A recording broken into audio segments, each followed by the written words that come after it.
good, guys? It's your boy TD, and I'm back again with another live, guys. And tonight's live fantasy football after dark is going to be a tomato breakdown. So, guys, make sure you hit the like button, subscribe to this channel. This is cutting edge content. What's going on with you, Harambe? What's up, TD? Happy Saturday. Yes, sir. Yes, sir, man. What's been going on with your Saturday? What you been doing? Hung out with my sister and my brother-in-law today. We made cheesesteaks on the Blackstone. It was bomb. I ate 2. I'm a little full. Had some sweet potato fries with it. Okay. It was real good. And then we played a board game, Risk. That's what's and up. then I did the draft with you, and here we are, man. Yes, sir. Yes, sir. And I appreciate it, man.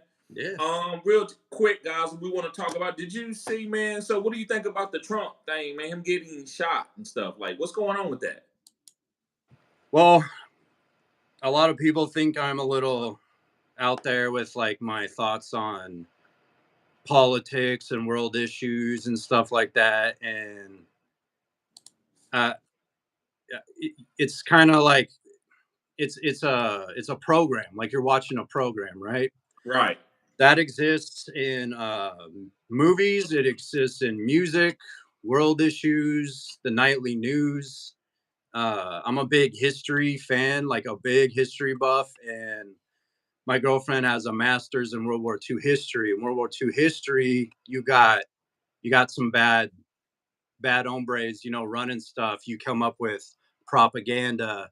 You come up with stories that are meant to sway someone one way or the other. So, right. Possibility we maybe saw something like that today. There's a lot of weird pictures and video angles of what happened today, and I've got some questions. And I think, like, again, people think I'm out there, but the way the world appears to be, like on the TV and the news and all that, it's not like that. Right. So I would encourage everyone to research history and how we should be studying it more and what we could learn from it, and what these we'll call them elite people, what these people have done over the past hundreds and thousands of years. And it's right. no different than what they do today. Like, right. I think a lot of people are under or can be under basically like a spell from the news or a movie or right. TV shows, and it's designed to get you to feel a certain way and get you all amped up. So right. I think I have questions, man, and I want to see more stuff come out. I kind of want to see how the media spins it a little bit, right, and kind of just go from there. But like, just what you guys are seeing, it's very strong, and it's meant to get you to feel a certain way. And I don't care what side you're on or who you vote for. This exists on both sides, and all we can do when we look at these, stories is maybe try to understand each other a little more, maybe, and not fight right. over shit we can't control. There you go. And because it's Pink Floyd is a great 70s band. I don't know if you've heard of Pink Floyd. I've heard of it, but I haven't listened to any of their songs. But a lot of people tell me that I need to check them out. They have a song called Us and Them. Okay. And to me, that's what's going on. Like, we're being driven apart from each other by them. So right.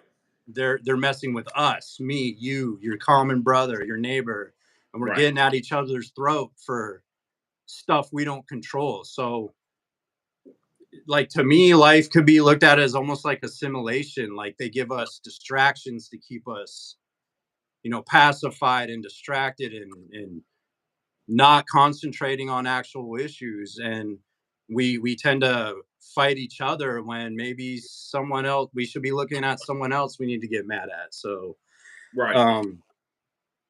there's stories and events all the time, and I always go back to this us versus them thought. And that's all modern day politics is. This presidential race is no different, and it kind of hurts me to see people so divided. And we live in a great country. It's not a perfect country. It's got a crazy history, but we can learn from that. We can learn from each other, and we could progress and live great lives. So just like, I don't know, man. It was kind of a weird day. It made me feel kind of weird all day. I didn't really like it, but I'm curious to see what comes out of it, and then I guess we just go from there, man. What do you think of today's event? To me, I think we have to circumvent what you have to beat to your own drum. You can't get caught up with all the propaganda and the things that's going on. Now, I'm not telling you to be not to be concerned about somebody's life and their well-being, but 100%. you have to go and create your own reality. It's kind of like what's the movie where you going into your dream and you can create your own world with your mind? What, Inception? There you go, Inception. And it's Mm-hmm. kind of like that. And so that's what I do. Listen, you know, when you realize what's really going on, you don't control anything. I don't care what you own or what you buy. But when you go and you create your own world, you don't worry about that. Just go out and live your life and do the best that you can and love your family and love your neighbors. That's what makes me happy. I don't want to get all esoteric here, but I'm just gonna keep it short. Just live your life. Don't get caught into all that.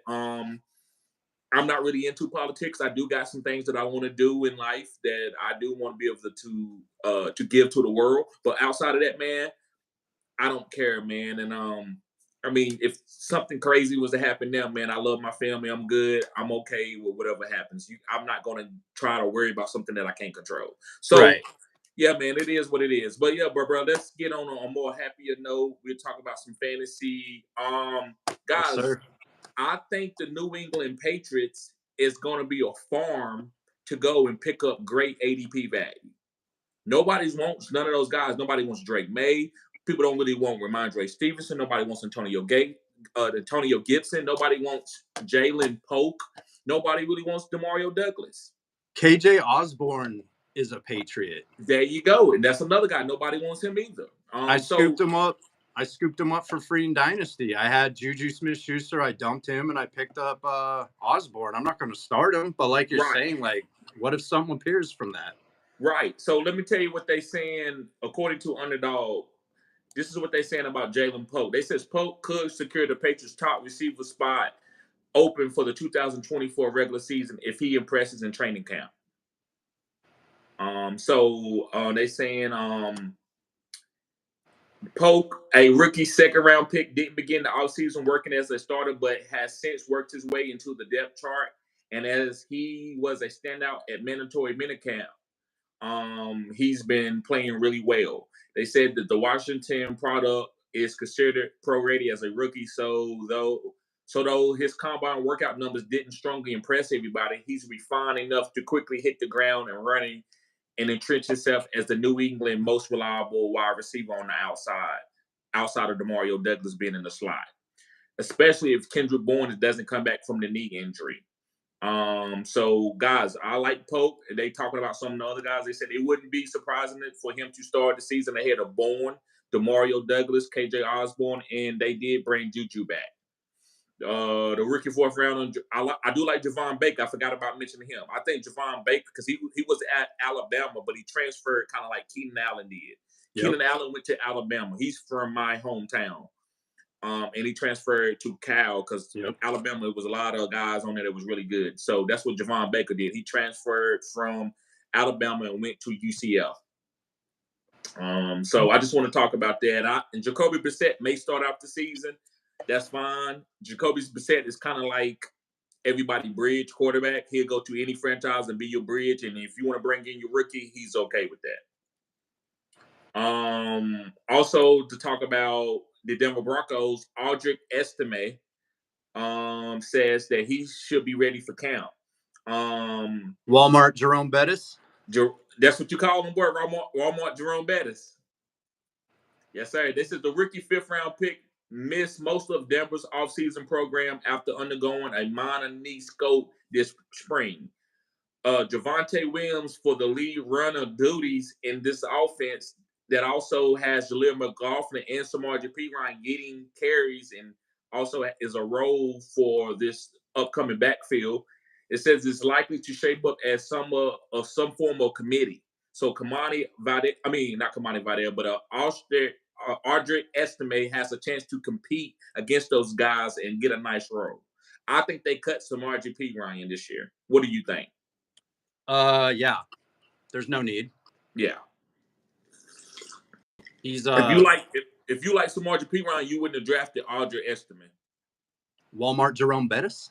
Right. Walmart Jerome Bettis. Right. Man, that dude is a load. Pause. Like, I've watched his college tape. That guy, if he gets going in that system, man, he's gonna be hard to bring down. Right. And this is why I know this is news right here is garbage. Guys, make sure you hit the like button, subscribe to this channel. This is cutting edge content. But this is where I know this news is getting garbage. They said that Van Jefferson is an early favorite for the wide receiver 2 spot for Pittsburgh Steelers. Well, who else is there? You've got Pickens, you've got Calvin Austin, the rookie they just drafted. I don't know his name off the top of my head. They also got Quez Watkins, they got Scotty Miller, and they got Marquez Callaway too. But let me see, what's the guy? Roman Wilson. I mean, as it stands now, I don't care because, like, it's an Art Smith system. You want the running backs, you want the tight end at a late ADP, who, in my opinion, is probably the wide receiver 2 on that team. And then you got Pickens, who is the wide receiver 1. But, like, no one's going to draft that guy. Right. I mean, yeah, it sounds like a camp story to me. It's a straight up camp story. Van Jefferson. Yeah, I'm not touching them with a 10-foot pole. Pause. You know what? I need that's going to be one of my segments. Not touching these guys with a 10-foot pole. I like that, man. That's funny. Right. Make it a thing. Right. Okay, so bro, you want to go ahead and start off with the tomatoes? Yeah, bro. Or we want to do some of the comments. You want to get some of the comments? Yeah. I'll I can go through the comments real quick. Okay. First comment from Siobhan. What's up, Siobhan? No help for us, Zach. Don't know defensive player names except Chiefs. I think Zach was listing some IDP players, I think. Okay. And then Zach presented what looks like a tomato with IDP players. Okay. All your links are there, guys. Like and subscribe. Give TD some love. Pause. Some YouTube love. Yes, sir. The role said, hey, TD, if you got dynasty rankings you want posted, let me know and I could post them to my website. So he's offering for you to give your content to him to put on his website. So maybe some cross-platform. I don't got any dynasty rankings, but I can do some dynasty rankings. So, bro, once I get set up and do some dynasty rankings, I will hit you up. But right now, I just got redraft rankings. Rolly said, Scooby-Doo Clue slaps hard as a board game. So when I was talking about Risk, dude, Scooby-Doo is probably my favorite cartoon of all time, except for maybe South Park. I love Scooby-Doo, man. That's funny. I don't like Scooby-Doo, bro. It was just, I didn't like it. I'm sorry. I'm more of a Power Ranger. I'm a superhero fanatic. Dude, we've talked about Tommy the Green Ranger. My mom ran a daycare. I watch Power Rangers every day, man. Right. And then you liked Captain Planet as well, right? I love Captain Planet. I did like Channel 4, Mr. Rogers' Neighborhood, Arthur, Wishbone, Reading Rainbow, Sesame Street, The Big Comfy Couch, and Lamb Chop. Lamb Chop the song that bro. never ends. It goes on and on, my friends. Some people started singing and didn't know what it was, and they continue singing ever be because this is the song that never ends. It never ends, guys. It never. I watch all those shows too, man. We grew up pretty much the same era. I think I'm a couple of years older than you, but we watched all this shit. Yes, sir. Jawar Jordan will be a RB1 this year in Houston, says Uncle Ted. Oh, cutting edge content, Uncle Ted. Cutting edge. I mean, maybe by the end of the year. Listen, imagine people coming into your comment last year at this time and saying, Puka Nacua going to be a top 5 wide receiver. Yeah. That's why you got to keep an open mind. You talk about the quadrants for a reason, man. You got different studs in each quadrant. That is a thing. That's how you win a title. Right. And it's facts. Right. Roll said Uncle Ted maybe later in the so they paid Mixon. I think Mixon will be the starter out of the gate. Damian Pierce is still there. He was hot garbage last year, but he's still there and he's young. So I think they will give him some opportunities this year in a much improved offense, like way better off. Right. Uncle Ted said RBs come and go quick. They do, man. It's a short-lived position in football. He said last year Stroud handpicked Tank Dell. This year he handpicked Cade Stover. Texans need a dominant tight end, and Stover is a beast. It's not the first time. It's not the first time we heard that. No. Somebody came to me. It might have been Uncle Ted that came to me about 2 or 3 weeks ago and said Cade Stover is going to be a breakout tight end. Someone mentioned it, and if that was you, Uncle Ted, let us know. And I do remember that as well. Right. Rolly said he wants Javon Baker. Kresh, what's up, brother? On Underdog, Polk and Henry are some of my highest drafted players. Love their value. Great for the back end of drafts. Hunter Henry, dude. Yes, I love Hunter Henry. He was one of my sleepers. I like Hunter Henry, especially when you had a young quarterback. So, Rolly said Drake May finna revive Hunter Henry. He was once a top 5 tight end. Don't think he'll get back to that, but wouldn't be surprised to see him as a top 15 tight end. I wouldn't be surprised either, man. Ethan, what's up, man? What team that everyone thinks is going to do bad do y'all think have a wild card playoff shot? That's a real good question. Like a bubble team. Seattle. Like a bubble you said team. Seattle, right? You like Seattle, right? Yeah. I think Seattle could challenge for a potential wild card spot. But I think the Rams are getting in, and I think the Niners are getting in for sure. Right. I would say it's a pretty good question. It is. It's a really good question. Just give me a second. Let me go through some stuff.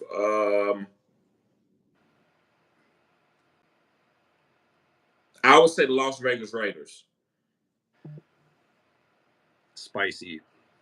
I could see him being a very pesky, smash mouth, old school football style of team that will give their opponents fits. And I think they'll end up a couple years ago. Right. And yeah, like to me, they're a bubble team for sure. And if they win like maybe 2 more games than what people think, there's a chance they could sneak into the playoffs. The problem is the AFC is a gauntlet, dude. It's stacked. Right. Roll said, Estime is not an elite prospect by any means. I think they drafted him because he fell to them. It's fair. Roman Wilson. So he was talking about the other receiver on the Steelers. Van Jefferson could easily start as the wild receiver too while Wilson develops. Even if he does, Rolly, he's not going to do anything. He didn't do anything with Matthew Stafford. And even if he's the starting wide receiver too, man, that's just like a distraction player. Like they're going to give it to other guys. This is my Bobby B. Shea. You know, they used to tell him, hey, well, when your mama's wrong, he already started shaking his head. Nah. Nah, I'm not touching Van Jefferson with a 10-foot pole. Pause. Not even a 20-foot pole. Pause. Charlene, what's up? Said I had an important Winners League draft and they placed me second to win. So I think the AI, after they do the draft review, they gave her second place in the league. Yeah, if you drafted good, Charlene, and you're good on waivers and make good trades, you have a shot for sure. Yep, you killed it, Charlene. We know you very intelligent, so I'm not surprised. Yeah, Charlene probably been playing fantasy football longer than me and you. Maybe even put together. She's been doing this for over, let me know, Charlene, how long you been doing this? 15, 20 years? I've been doing it about 15. Okay. But yeah, man, you can learn stuff from people who are 2 to 3 years into fantasy, like different perspectives and strategies. Facts. Never omit someone's opinion, learn from it, become a better GM. Right. Javonte, second year removed. I think he's talking about Javonte Williams in relation to Estime, because he's talking about Audric Estime. Javonte's second year removed from his injury after being amazing. I like him this year. I think he's a value. Yeah, maybe. At the right price, he's worth a shot. I'd take him as like an RB3. Stephen G. Willikers, welcome, sir. Yes, sir. My grandma made me a Green Ranger costume in 92. You got a good-ass grandma, dude. I was convinced Kimberly, the Pink Ranger, and I would finally be together. Go Green Ranger, go. Yes. Hey, you know that's Godzilla, don't you? Coming out the ocean. If you go watch the Godzilla, you remember watch Godzilla in the movie come out the ocean. It looks the just like the dragon. Green Ranger. The Dragon Zord looks like Godzilla. Yeah, that's what it's supposed to be. Bro, I would be so hyped when the Green Ranger came into an episode because he wasn't in every episode. He was like, no, he wasn't. He didn't was come. like He didn't come guest. consistent to like what, season 3, season 2. Yeah. Then they turned him into the White Tiger Ranger, Yeah. I believe. Yeah, with Saba, the talking sword. Yeah, the dagger with the little head. Saba. Yeah. Badass. Stephen G. Willikers, 1994 actually, but still awesome. Absolutely. I think the Pink Ranger's name was Kimberly. She was fine. She was fine. Yeah, she was fine. She was okay. Yeah. She didn't have no butt, but she was okay. Hey, man. Yeah, she maybe do some other things. Who knows? Uncle Ted said Justin Herbert is criminally underrated. Yes, he is, but he don't have any weapons. He has no boom. He don't have any weapons. All he got is Lab McConkey. QJ, they already talking bad about QJ. I'm all for QJ. They already saying that QJ, he hasn't got any better. Bruh, I think the best thing for QJ, bruh, is to go and talk to Cordell Patterson. Give him some handoffs. Right. That's what I think you need to do. I don't think he's going to ever be a receiver at the NFL level. And you know what? We want him to be. We were talking about the Chargers got rated as the worst position players in the NFL. They're pretty weak at running back. I do like Vidal, especially in Dynasty. I wouldn't be surprised if he's a starter by the end of the year. Right. But again, I wouldn't be surprised if they let QJ run the ball a lot this year. That's like what I'm saying. That's what I would do. That's what I would do. Just like, that's what they did to Cordell Patterson. They tried to make him outside wide receiver, and he couldn't do it. And then all of a sudden, they put him at running back a couple of times, and he got off. And then the second phase of his career came. I feel like he was underrated. I always liked Cordero. I liked him. Lad McConkey is this year's Puka. Ooh, Uncle Ted, spicy take. That's very spicy. I'm hearing you, Uncle Ted. I'm hearing you. Oh, we're listening, man. Hey, make sure y'all hit the like button, guys. We got 13 to 14 people in here. We only got 6 likes. Let's get the likes up, guys. Guys, hit the like, 3 dots up in the corner. You tap it. You should see the thumbs up. Help TD out. HBO special. Let's go. Come on now. Help a brother out. That's right. Uncle Roll said to Uncle Ted, yes, sir. Herbert is such a value, has no business being where he is. I disagree, guys. Like, he had a 5,000-yard season. He was an elite fantasy quarterback. They're not going to throw it like they threw it with the old OC. They're not going to do that, man. It's just they're going to be like the Raiders. They're going to run a lot and play smash mouth football. Facts. He's a way better quarterback than the Raiders quarterbacks, for sure. Right. And if you do surround him with weapons, yes, he could definitely return insane value. I just don't see it this year for fantasy, but in my opinion, he's an underrated real life quarterback. Right. Been watching football since I was 6, been playing fantasy since I was 11. I've won many times and came top 3 almost every year in my league, says Rolly. Yes, sir, bro. You got your stuff, Roll. We're not debating that. You got your first mock draft championship. Congrats, bro. Uncle Ted said, bet that between one or the other, Rico Dowdle or Deuce Vaughn will be top 12 RB this year. What do you think of that, TD? He said that bet Harbaugh chunks the ball. He said Rico Dowdle or Deuce Vaughn. I'm looking for that comment. I don't see that comment. Oh no, I didn't see a comment like that. Oh, okay. I was just saying Harbaugh runs the ball. Right. But he's saying between Deuce Vaughn and Rico Dowdle, he thinks one of those two will be a top 12 running back. I think Rico could be a sleeper. I think he could be top 24.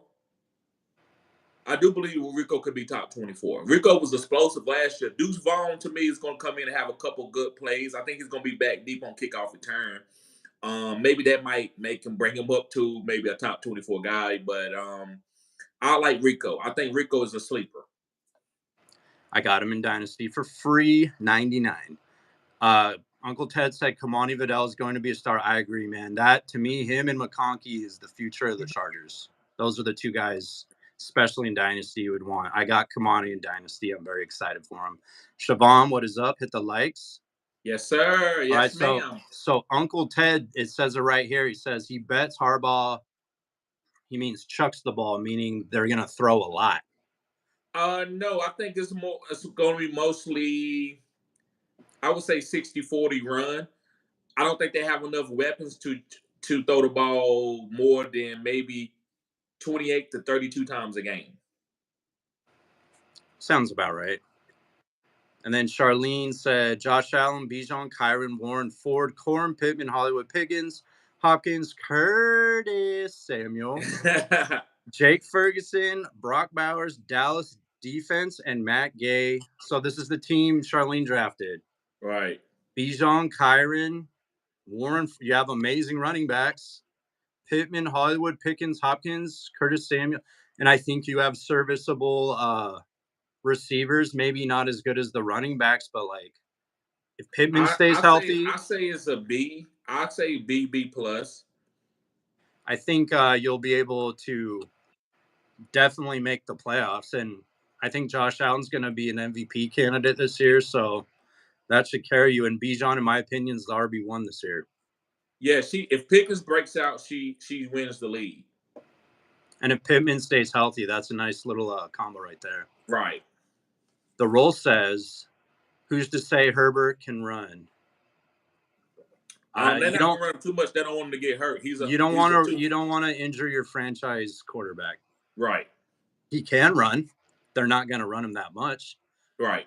You know, Harbaugh is going to nail his draft just like Pete Carroll did out of USC. I thought the Chargers had one of the best drafts this year, and I think we're watching them change their culture from a laughingstock team to an actual respectable football team. I think it'll take a year, and we'll be talking about them more next season.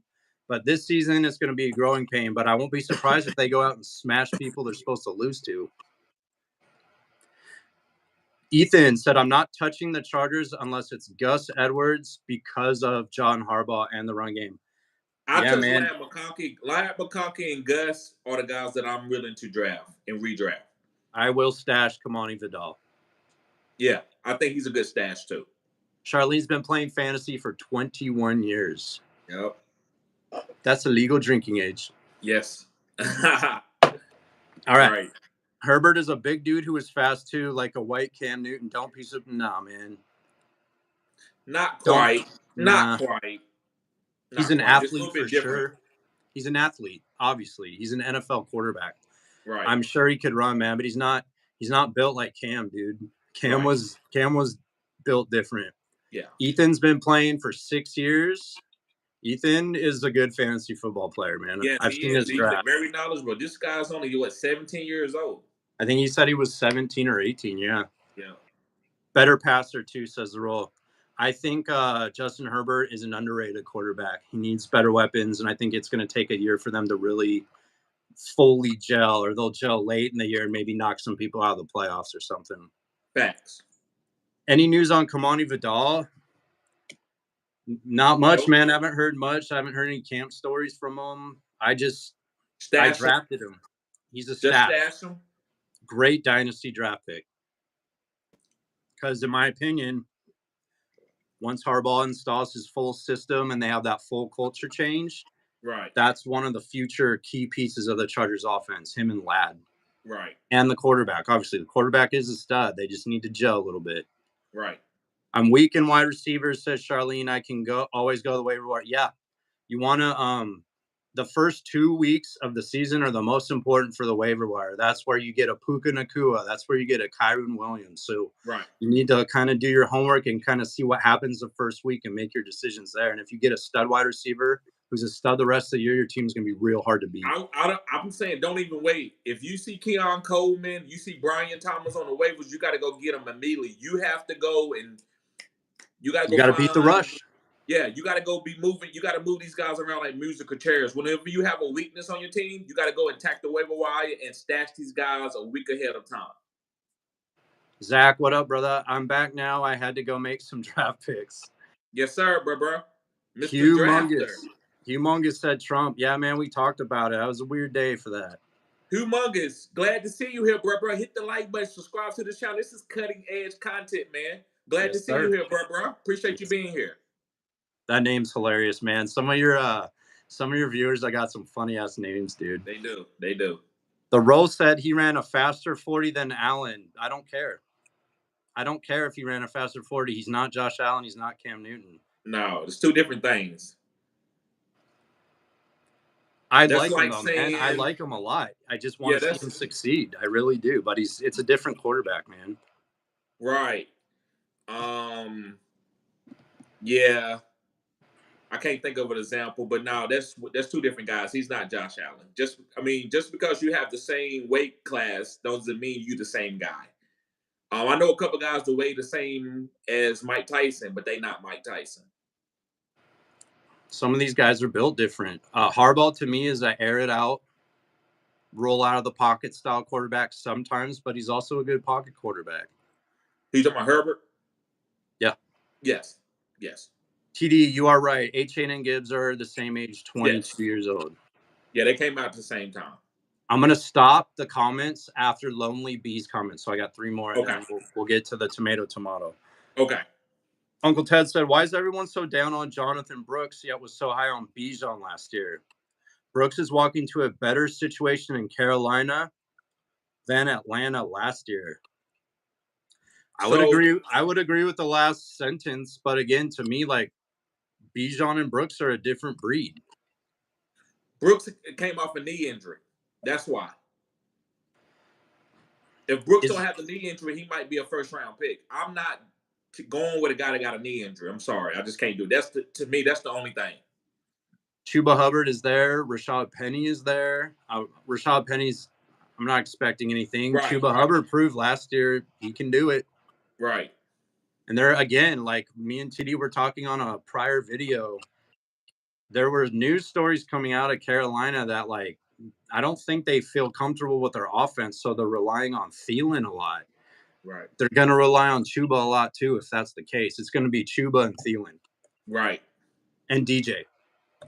Right. I think Chuba Hubbard, they're going to run the ball a lot. That's what the offensive coordinator is saying to help protect Bryce Young.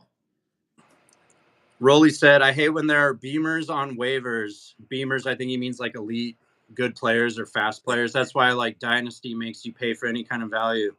Right. Yeah. And then Lonely Bees comment, and then I'm going to get to the content, guys, and then we'll go back to these.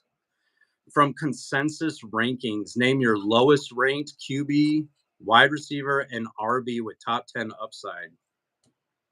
So my first one would probably be Matthew Stafford. For consensus, it would be Matthew Stafford. Wide receiver, it would probably be Zay Flowers. Running back, it would probably be Zamir White. I like that list. For me, Aaron Rodgers, Cooper Kupp, RB with top 10 upside. This is tricky, man. Screw it. Why not Gus Edwards? Why not? It's not hard to be a top 10 RB. I love that. I love Gus Edwards. Touchdowns, man. And then this is the last comment. Y'all call me crazy about Herbert finna run the ball effectively. Not saying he can't, man. It's just he's not that guy. Like any quarterback in the league can run the ball. Philip Rivers can run the ball. He looks like a baby giraffe doing it, but he can still run. Right. All right. I'm going to get to the content, man. I'm going to stop there. Right. So, guys, make sure you hit the like button, subscribe to the channel. Go to the 3 dots at the top right corner. It's called the HBO special. Help a brother out, guys. Make sure you hit the like button. I will get to everybody's comments. I see you, Captain Spot. Appreciate you being here. Roll, we don't think you're crazy, man. This is just, we're just chopping it up, different perspectives and whatnot. You're not crazy, man. All right. Tomato. Let's Question go. 1. Alvin Kamara. Okay. Let me see. Let me do the poll. Create the poll. Go ahead, bro. Alvin Kamara or James Cook?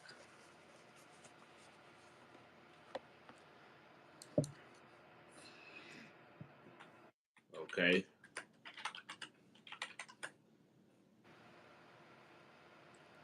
Guys, we're going to post it. This is what we're going to do to get the interaction through the channel. So be patient with us.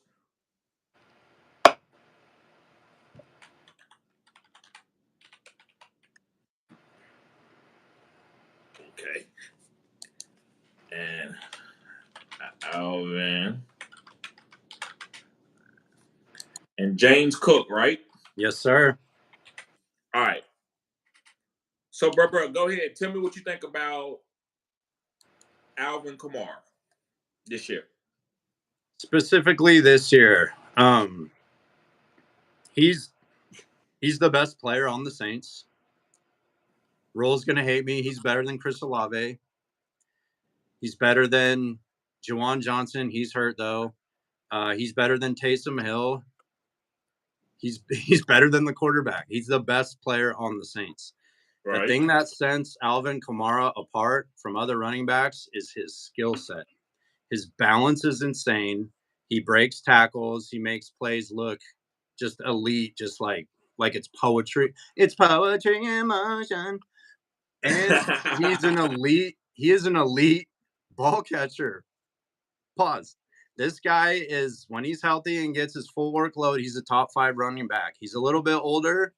He's not serving a suspension this year, so his numbers should be better. Right.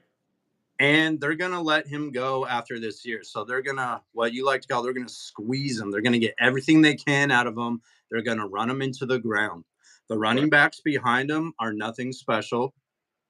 You got Williams, Jamal. Right. And then you got, what's the other running back? The TCU Horned Frog. Miller. Kendre Miller. Mm-hmm. He got hurt. I don't think the coaching staff fully trusts him and believes in him yet. Kamara's the guy. And guys, he's going 5th, 6th round. Right. I feel comfortable taking him in the 4th because of the amount of touches he's going to get. They do have a good defense, and because of his skill set, he's kind of a script-proof running back. Right. If they're losing, they will throw to him. They'll run with him. If they're winning, they can kill the clock with him as well. And if they can get with the new offensive coordinator, who I believe came from San Francisco, has a weapon like Kamara, look out, man. Look out. Right.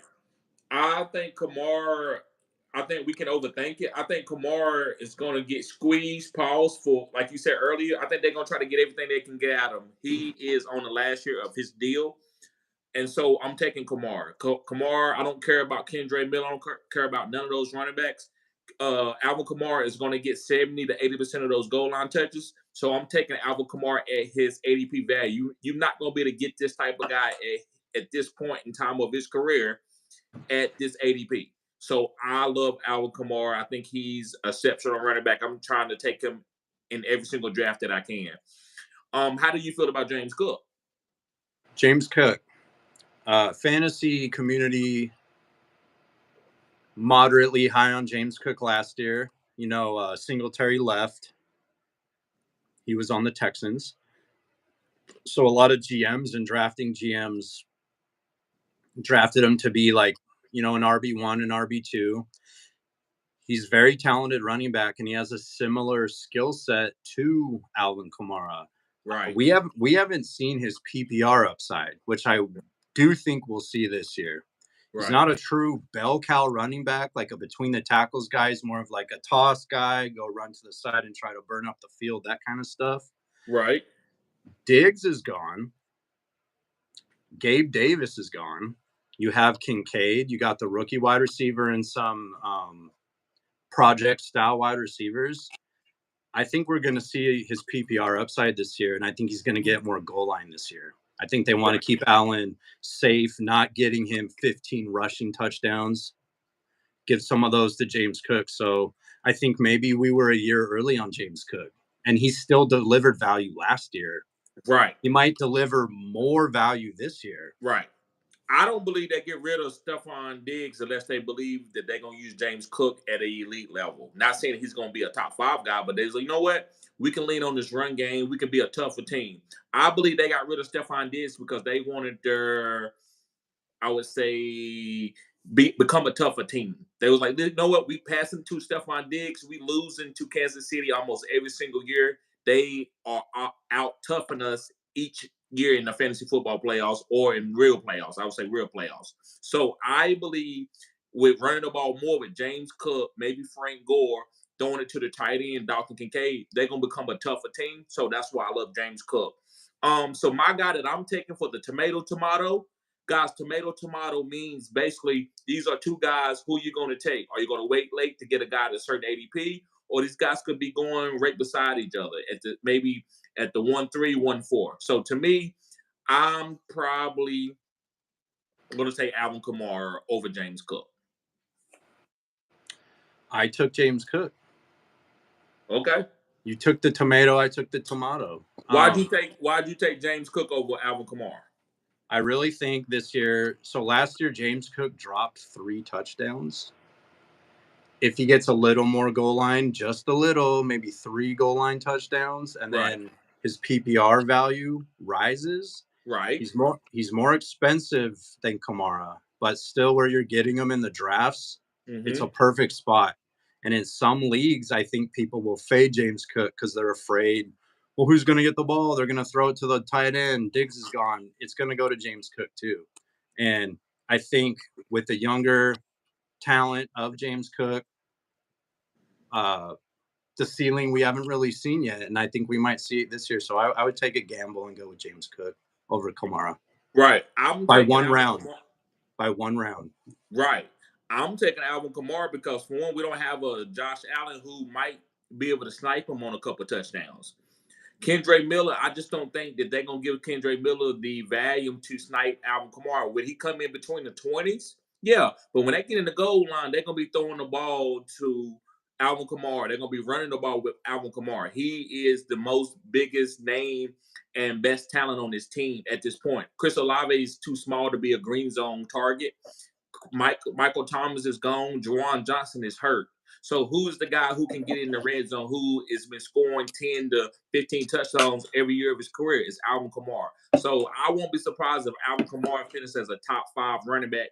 He came in last year and missed 4 games and finished as a top 12 running back. So I'm taking Alvin Kamara this year, even though James Cook is younger. I'm going with Alvin Kamara because I think this team needs Alvin Kamara to win games. And they were like, you know what? You got in trouble last year. We're going to run your ass into the ground. We're going to squeeze you. Pause. I agree with you. Those are all valid points, and I can't really debate them. I'm a little worried about Taysom Hill and the packages they use with him. But then again, to counter that, you could say, well, Josh Allen could just run it in too. So that's also true. Right. Tomato, right? Right. So let's look at it. Let's see what we got. We got 15 votes. Appreciate everybody voting. We got 53% James Cook. So people are saying James Cook. Pretty well-balanced tomato. 53%. Right. That's close. Do you see any comments that you want to? We can go ahead and do. Do you think it's better to do the James Cook, Alvin Kamara comments right now? I think it's better to do those right now. Yeah, man. Let me go down and find some. Pause. Okay. So the role said, first the role said, I'm a Chargers fan. Rivers couldn't run the ball. Dude, he ran I saw him run for a first down, man. Phillip Rivers, baby giraffe himself. And then the role took James Cook. Butterbean and Mr. Biscuit said, appreciate you, bro. Subscribe to the channel for being here, bro. I appreciate you being here. Mr. I appreciate you being here. That's funny, man. Uncle Ted said, slow, no explosion. Kendre Miller becomes the RB1. So he thinks Kamara's age is kind of catching up with him. He's definitely slowed down. I saw it last year, but he's got those bursts. So he can still have a small little 10, 15-yard burst, make a move, and, turn it into 40 yards. what people don't talk about enough with Kamara is his strength and his balance. He is probably the most balanced running back in the NFL. The guy is insane. He's a Hall of Fame player. And he's one of my favorite players of all time. Awesome player, bro. Awesome player. Right. But I do think he has slowed down. I would agree with that point that Uncle Ted said. Right. He thinks Olave is the best offensive Saint player, easily. I hate to say it, man. You're gonna make me say it. I think Chris Olave is soft as cotton. Ooh. He's soft as cotton. And now, maybe cotton is a little bit too much. He's just not no alpha wide receiver. He's a slot guy. Do you think the new OC kind of turns up the right plays to allow Olave to be that wide receiver one? Yeah, and so how he gonna be a wide receiver one if you drawing up underneath targets for him? Because that's the bet that makes Chris Olave is a better wide receiver running underneath routes, not going deep. Now he's fast enough to beat guys. If you look at him at Ohio State, he wasn't an outside guy over Marvin Harrison and Garrett Wilson. He was a slot guy. So why all of a sudden he supposed to be like playing outside for the Saints when he's going against guys like Sauce Gardner, these upper echelon type corners? I think he's out of position. That's just my 2 cents. I don't think the Saints have the right personnel to allow him to play in the slot. Know what I'm saying? Right. Facts. He's a talented wide receiver. His rookie year was his best year, and the guy who won my league had him on his team his rookie year as his wide receiver 4. Okay, yeah, that's killer value. That's great. That's fantastic value. Yeah, and his floor in a half PPR league was like 8 points to 10, all the way up to 20 some weeks. So right, I want to see it. Like, he hasn't really proved much to me. I want to see it. Right, guys. Let's get the likes up. We got 20 people in here. We only got 9 likes. Let's get the likes up to at least 15 likes. Come on, guys. Hit the 3 dots. Keep reading off questions. If not, we're gonna start going on to the next tomato. But if you want us to keep reading your comments, make sure you hit the like button. Guys, 3 dots in the top. Help TD out. Have y'all watched Olave's film? He balls out despite bad coaching last year. I agree. New OC will change Olave and make him an A.J. Brown type player. A.J. Brown is a alpha wide receiver. Who said A.J. Brown? Who said that? The Ro, you are getting a little crazy. I love you, man, but you're getting a little crazy. A.J. Brown nowhere near on no A.J. Brown level. A.J. Brown is a steed. He's a horse. That's like, I hate to say it, we did this one time before. Just like saying, what's the black girl that does all the music? The big black girl? Lizzo? That's like saying Lizzo can perform like J-Lo.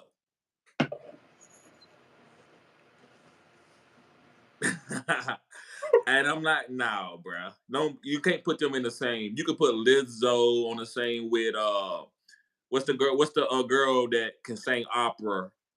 She's older white lady, like 60. Like, her voice is amazing. She British? Yeah, there you go. Megan something? Something. Yeah, you can put them 2 in the same category. But and you guess can't what? put J-Lo and Lizzo in the same category. I'm not interested in that category. Not Celine Dion, Rubio. Come on, I'm not gonna play Celine like this. Celine is a good-looking girl, a woman. She's a good-looking woman. She's okay. She's older. She's looked better than Lizzo. Oh my God. To me, Olave would be comparable to like a JSN. He's that type of receiver. As far as like stop it, Captain Spock. He says, I like death metal girls. Stop it. Hell yeah. Me too, man. What's death metal girls? Wait a minute. Tell me what it is, bro. Put me on game. Death metal is just a form of heavy metal, and death metal girls. Oh, I thought you was talking about you like deaf girls that like to maybe like to listen to heavy metal because they can feel the vibration. Hey, I accidentally deleted your comment. I didn't mean to. I'm trying to scroll down to the comments, so I didn't do that on purpose, man. I would never delete your comments, and I don't know how to undelete it. Let me see. The comment we were talking about, because I tapped on it to scroll down. I see it. I see it. I apologize, man. No, it's fine.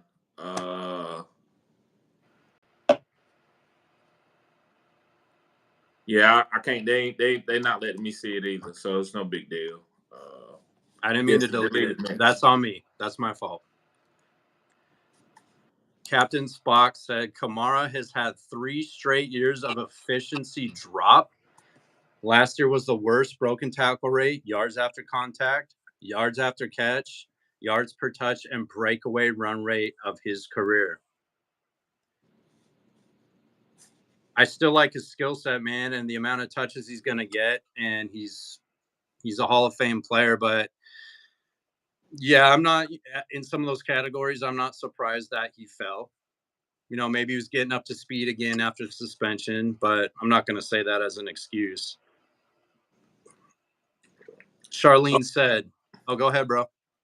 I'm being silly a little bit, but Moni B says Lizzo or J-Lo, tomato. That's not a tomato. That's watermelon pumpkin seed.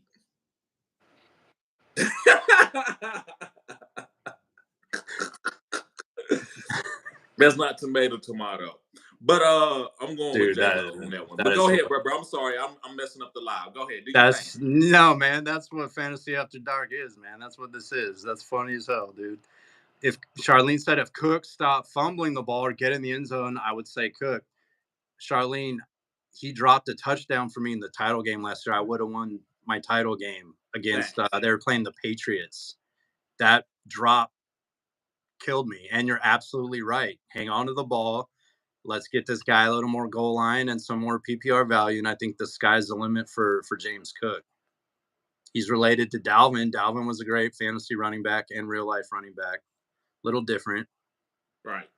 Siobhan said, yikes for Kamara. I think she was referring to the facts that Captain Spock posted. Right. Uncle Ted said Frank Gore Jr. will be the Buffalo Bills running back 1 by the end of the year. Charlene said that too. So maybe I think I can't do that. You know, I'm loyal. I'm loyal to James Cook. I'm gonna ride it out with James Cook. Pause and see what's gonna happen. Frank Gore Jr. I think he's gonna maybe play a baby Walmart Latavius Murray role.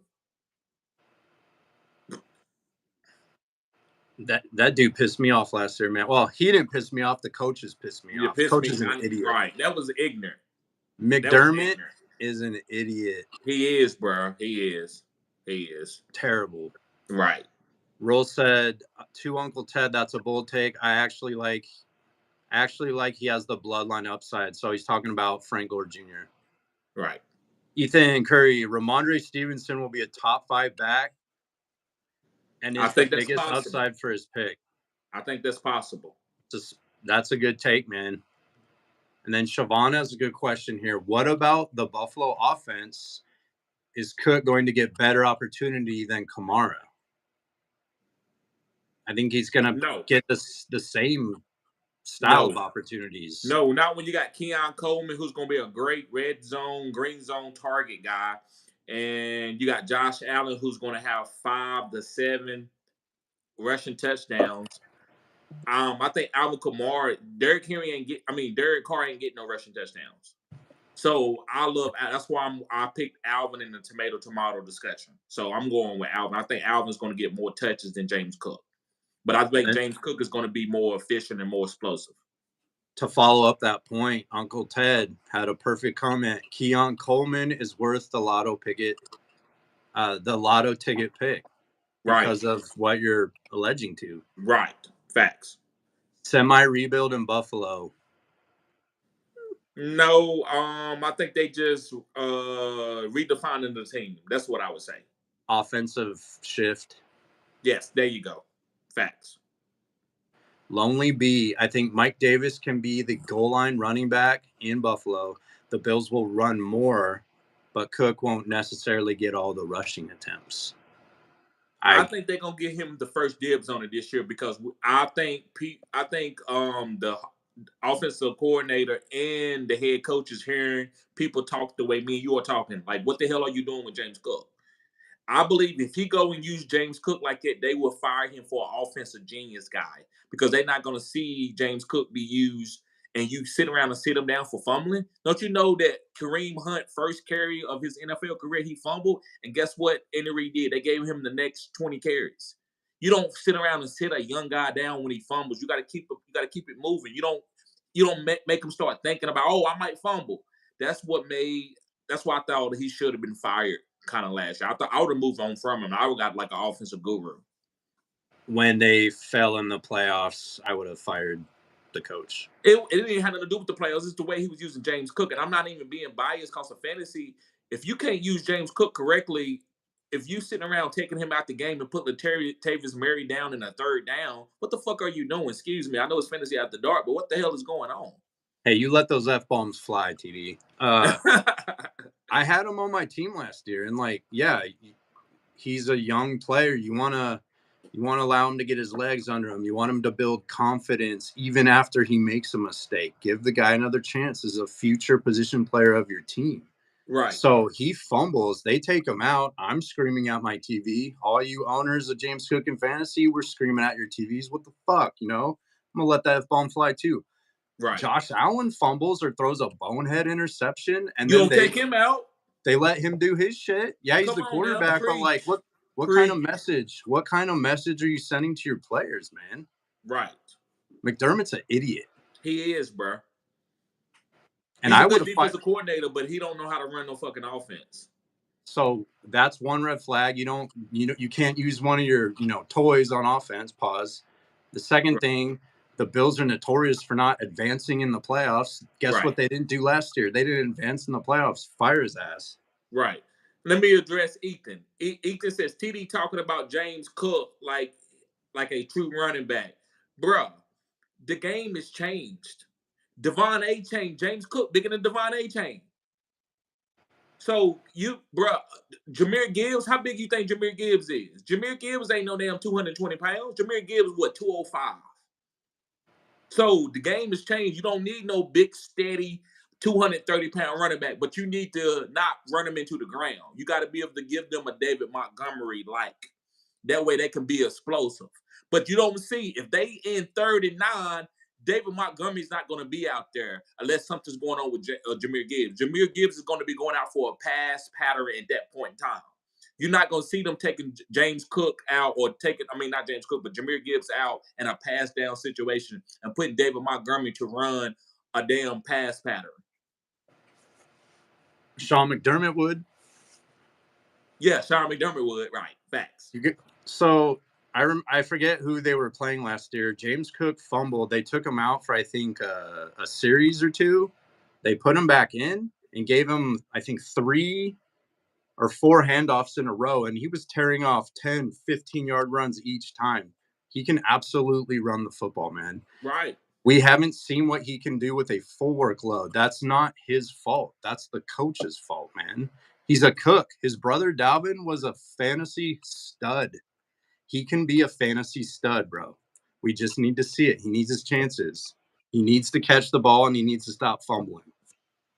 I would agree with you on that. The kid is talented. Look what he did at Georgia, man. Right. Want to move on to the next one? Yes. Let's move on to the next one. Yes, sir. Second one. Ezekiel Elliott. Let me end the poll real quick. Okay. All right. Let's see. We had 22 votes. That's pretty good, guys. Get the likes. So we got 22 votes, but we ain't got 22 likes. Come on, guys. Let's get the You guys should vote. You guys should vote for the like button. Come on now. All right, go ahead. Go on to the next one, bro. Number 2, tomato, Ezekiel Elliott or Gus Edwards? Oh, okay. All right, hold on. Let me see.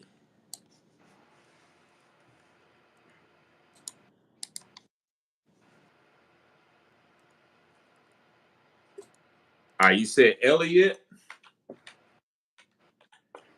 Yep. And Gus the Gus Bus. Edwards. Oh yeah, I know this one. What y'all think? So what I'm gonna say, I'm gonna talk about Zeke Elliott real quick. I believe that Zeke Elliott is gonna be the goal line running back for the Dallas Cowboys early in the season. But as time goes on, I do believe Rico Dowdle can take over once they be able to trust him.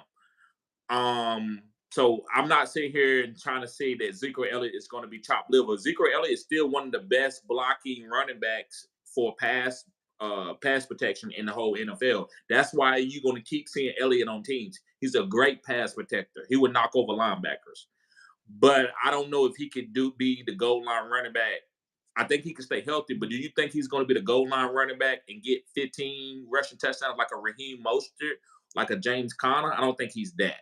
What do you think about Ezekiel Elliott? I think Zeke is going to be a great addition for the offense of the Dallas Cowboys. He's familiar with the system. He's Dak Prescott's boy. Dakota loves him some Zeke. Pause. He's still got some left in the tank, and to me, he's the goal line back. I don't see like what you said, 10 to 15 touchdowns. I could see like maybe 8 to 10, maybe even a couple more. Right. And I think he still has some PPR value as well. The problem for me is Mike McCarthy's system heavily favors the pass. So I'd rather have Dak, Ferguson, and CeeDee Lamb. But I don't like drafting running backs early. So Zeke, to me, is a target. So is Gus Edwards. These are like no running back targets for me. And I'd be like, if I had both of these guys as my starting running backs, I'd probably feel okay because I'm confident in my drafting ability of taking good receivers, good quarterback, and a tight end. Right. I think Gus Edwards will carry more touchdown upside out the gate and maybe more honey touches out the gate. Right. Right. I can see Zeke matching him early, but I don't see Zeke. I would rather have Gus. I think Gus is going to be it's not going to have that much competition. Even though Kamara Vidal is good, I still feel safer with Gus because of the deal that they gave him with Zeke. He just there as like a redheaded stepchild, and he's okay with it. I think Gus still feels like he's part of the family. So I'm picking Gus Edwards. I love Gus Edwards. I'm taking him every draft. And I don't know if you heard the recent news, bro. They said that Gus they're gonna bell cow him. Did you hear about that? I heard about that. I know Rolly heard about that too. He's a Charger fan. This is a hot take. I could see Gus Edwards being a top 5 running back for maybe the first 2 quadrants of the season. Okay. I was ready I'm like, can I hear quadrants, or are you saying the whole No, season? not the whole year. Out the gate. I wouldn't be surprised if he scores 2 touchdowns week 1. I wouldn't be surprised if he scores 6 touchdowns by week 3 or 4. Like, to me, he's going to be the goal line guy. So if they could get the offense down there just enough, get him some opportunities, he's going to punch it in. He is one of the most efficient red zone running backs in the NFL. So if they get him in that position to punch the ball in, he will do it. Yes, he had like 12 rushing touchdowns last year with Lamar. Robert, I'm gonna go to Roberts real quick if you don't mind. Yeah, Robbie. man. But Robert says, why everyone sleeping on Dobbins? Bro, he got a knee injury. A lot of these guys that got like Nick Chubb, Jonathan Brooks, I'm not taking these guys with knee injuries. You can have them. To me, like drafting a guy that had an injury last season is almost like it's like dating a promiscuous girl. So you draft a guy with a knee injury and he don't start off and he doesn't come through and play good for you. It's the same thing as you being with a promiscuous girl and you wonder why you got cheated on. It's obvious. Like, I'm not going down with that. I'd rather take a girl that's two tiers down that I believe is not going to cheat on me than to take a girl who looks better but she's promiscuous. I'm not going with that. I don't think you should ever date a promiscuous girl. I don't think you should ever draft a guy with a knee injury coming off last year. So that's just my 2 cents. I'm not touching JK with a 30-foot pole. Pause. Right. Pause. I wanted JK to be a top 5 running back. He had some moments in his young career where he you're was like, elite. oh, he's got you look at him, you're like, he's got the juice, man. This guy's got it. He can't stay healthy. I'm not drafting him. I'll let my league mates draft him. I'd rather stash Vidal. Draft Gus, stash Vidal. Right. No, Robert, it's not a chance that he's going to be the best runner back. There's no way impossible. Bro, if he does that, I'm going to shoot you out on my channel. I said, guys, Robert told me that J.K. Dobbins could ball out. I'm not touching no J.K. Dobbins with no Achilles injury and 2 knee injuries. Nope. I'm not doing it. No way impossible. You're going to have to make a believer out of me. That's how I feel. We can go answer. We can answer a couple comments on that. If you see a couple new guys in there, make sure you give them a shout out and tell them to subscribe. If you see some new names in there, we want to make sure we get the subscribers. I got a comment here from Harem Chun. What's up? Thanks for being here. Like and subscribe. Cutting edge content, bro. Appreciate you being here. Get ready for this cutting edge topic right here. J-Lo is a half back, half of a back. Lizzo is a full-size fullback. J-Lo gets in motion, but Lizzo is the line of scrimmage because she built like the line of scrimmage. Right. Hey, listen, everybody got a role, right? Everybody got a role. So I ain't got nothing to rebuttal that with. That's you speaking facts. Bro, you kill me. That is hilarious, dude. Thanks for being here, man. Captain Spock said, can he regain his form and how quickly? Dobbins is too risky. I agree. Rubio. Even at the ADP, I think there's other guys rookies that you can get even at Dobbins ADP. There's so many good players out there. I know you're saying that, well, you can get him late and he's not going to really be any risk, but I think there's going to be other guys out there that I would rather take at that ADP. I'd rather take a Jalen Wright, Audric Estime. I'd rather take a lot of other guys. Blake Corum. Rico Dowdle. Rubio said he's going late, worth a late pick. Yeah, man, if you want to, I'm not gonna hate on it. It's just a no for me. Right. Dobbins isn't bad at his ADP. He's not even on my radar. Right. And then Robert following up saying that was more my point. His ADP is super low. I agree. Other guys you are drafting there, you may probably drop anyway. So I think what Robert's saying is he's just willing to take a gamble and stash Dobbins to see if it works out. Right, but how many other guys at that same ADP got a better chance of being better, right, at that same ADP? I think there's a lot of other guys that I think got opportunities at that same ADP. I'm just trying to think off the top of the head. I can't really think of anybody. What about like Charbonnet? You got Charbonnet. Maybe Charbonnet was already gone. What about Antonio Gibson? Right, I'd rather take Antonio Gibson than I'm not taking J.K. Dobbins over Antonio Gibson. I'm not doing it. I might rather take A.J. Dillon. Yes, I said it. Go ahead and kill me in the chat. I'd rather take A.J. Dillon over J.K. Dobbins. Listen, they resigned. Why would you resign A.J. Dillon if you wasn't gonna give him no carries? He's a big boy, man. He get in the end zone. I guess I would ask Robert, like, what is this ADP? Like, what round are we talking? Because everyone's saying those guys we're suggesting are already drafted. Right. Zach, exactly. Facts. Chuba Hubbard is better than J.K. Dobbins. I agree. I agree, man. All right, let's go on to the next one. Ready? Okay. Yes. Let's see here. Let me make sure we got to it. Zach Calagos. Appreciate you being here. He says, I love your serious eyeballs to the camera. It's a like for me. Thank you, bro. Subscribe to the channel. Appreciate you being here. That's funny, man. Chef, appreciate you being here, bro. I know you subscribed earlier today. He's a tinky barber, fumbled a lot. Can you imagine benching him? Thank you. And that's what your boy did. What's his name? I can't even think of his damn name, man.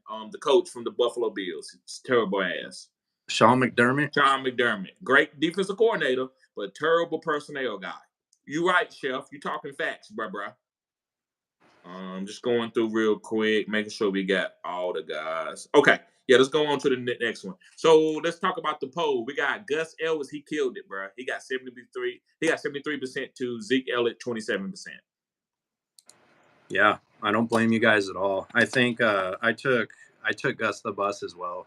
I can see him scoring a shitload of touchdowns early in the season. You ready for the next one, bro? Yes, sir. Let's go. Dalton Kincaid. I'm going to call him Roadhouse because Dalton from Roadhouse is a great movie character. Never Roadhouse. You never seen it? Oh, bro. It's funny. It's about bouncers who work at a dive bar in Missouri. Okay. It's cheesy as hell. It's a cheesy-ass 80s movie. It's great. Roadhouse. Right.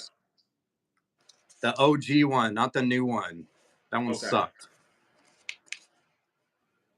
All right. So Dalton, Roadhouse, Kincaid, or Kyle Pitts? Ooh, nice one. That's a good one.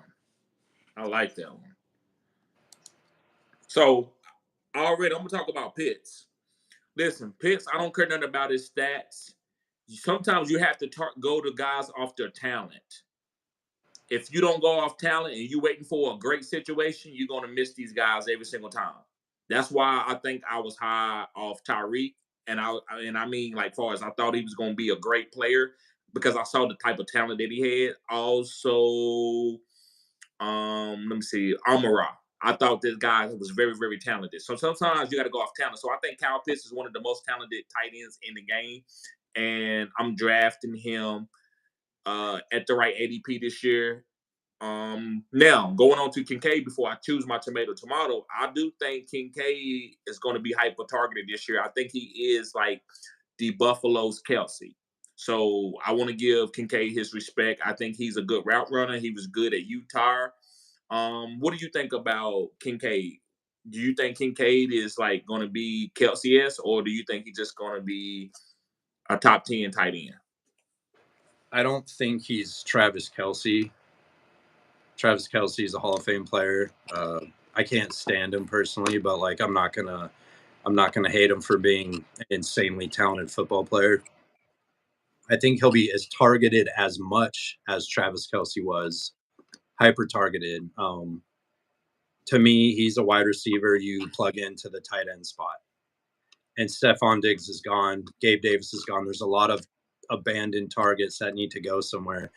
They did bring in some wide receivers, some ragtag guys, and then they drafted Coleman. Right. Last year, they drafted Kincaid, and as a rookie, he did okay when they gave him an opportunity. So, to me, if I can't get Dalton Kincaid in my drafts, I'm probably going to fade Pitts and go after Jake Ferguson. Those are like my two coveted tight ends. Pause. Right. I think Kincaid will have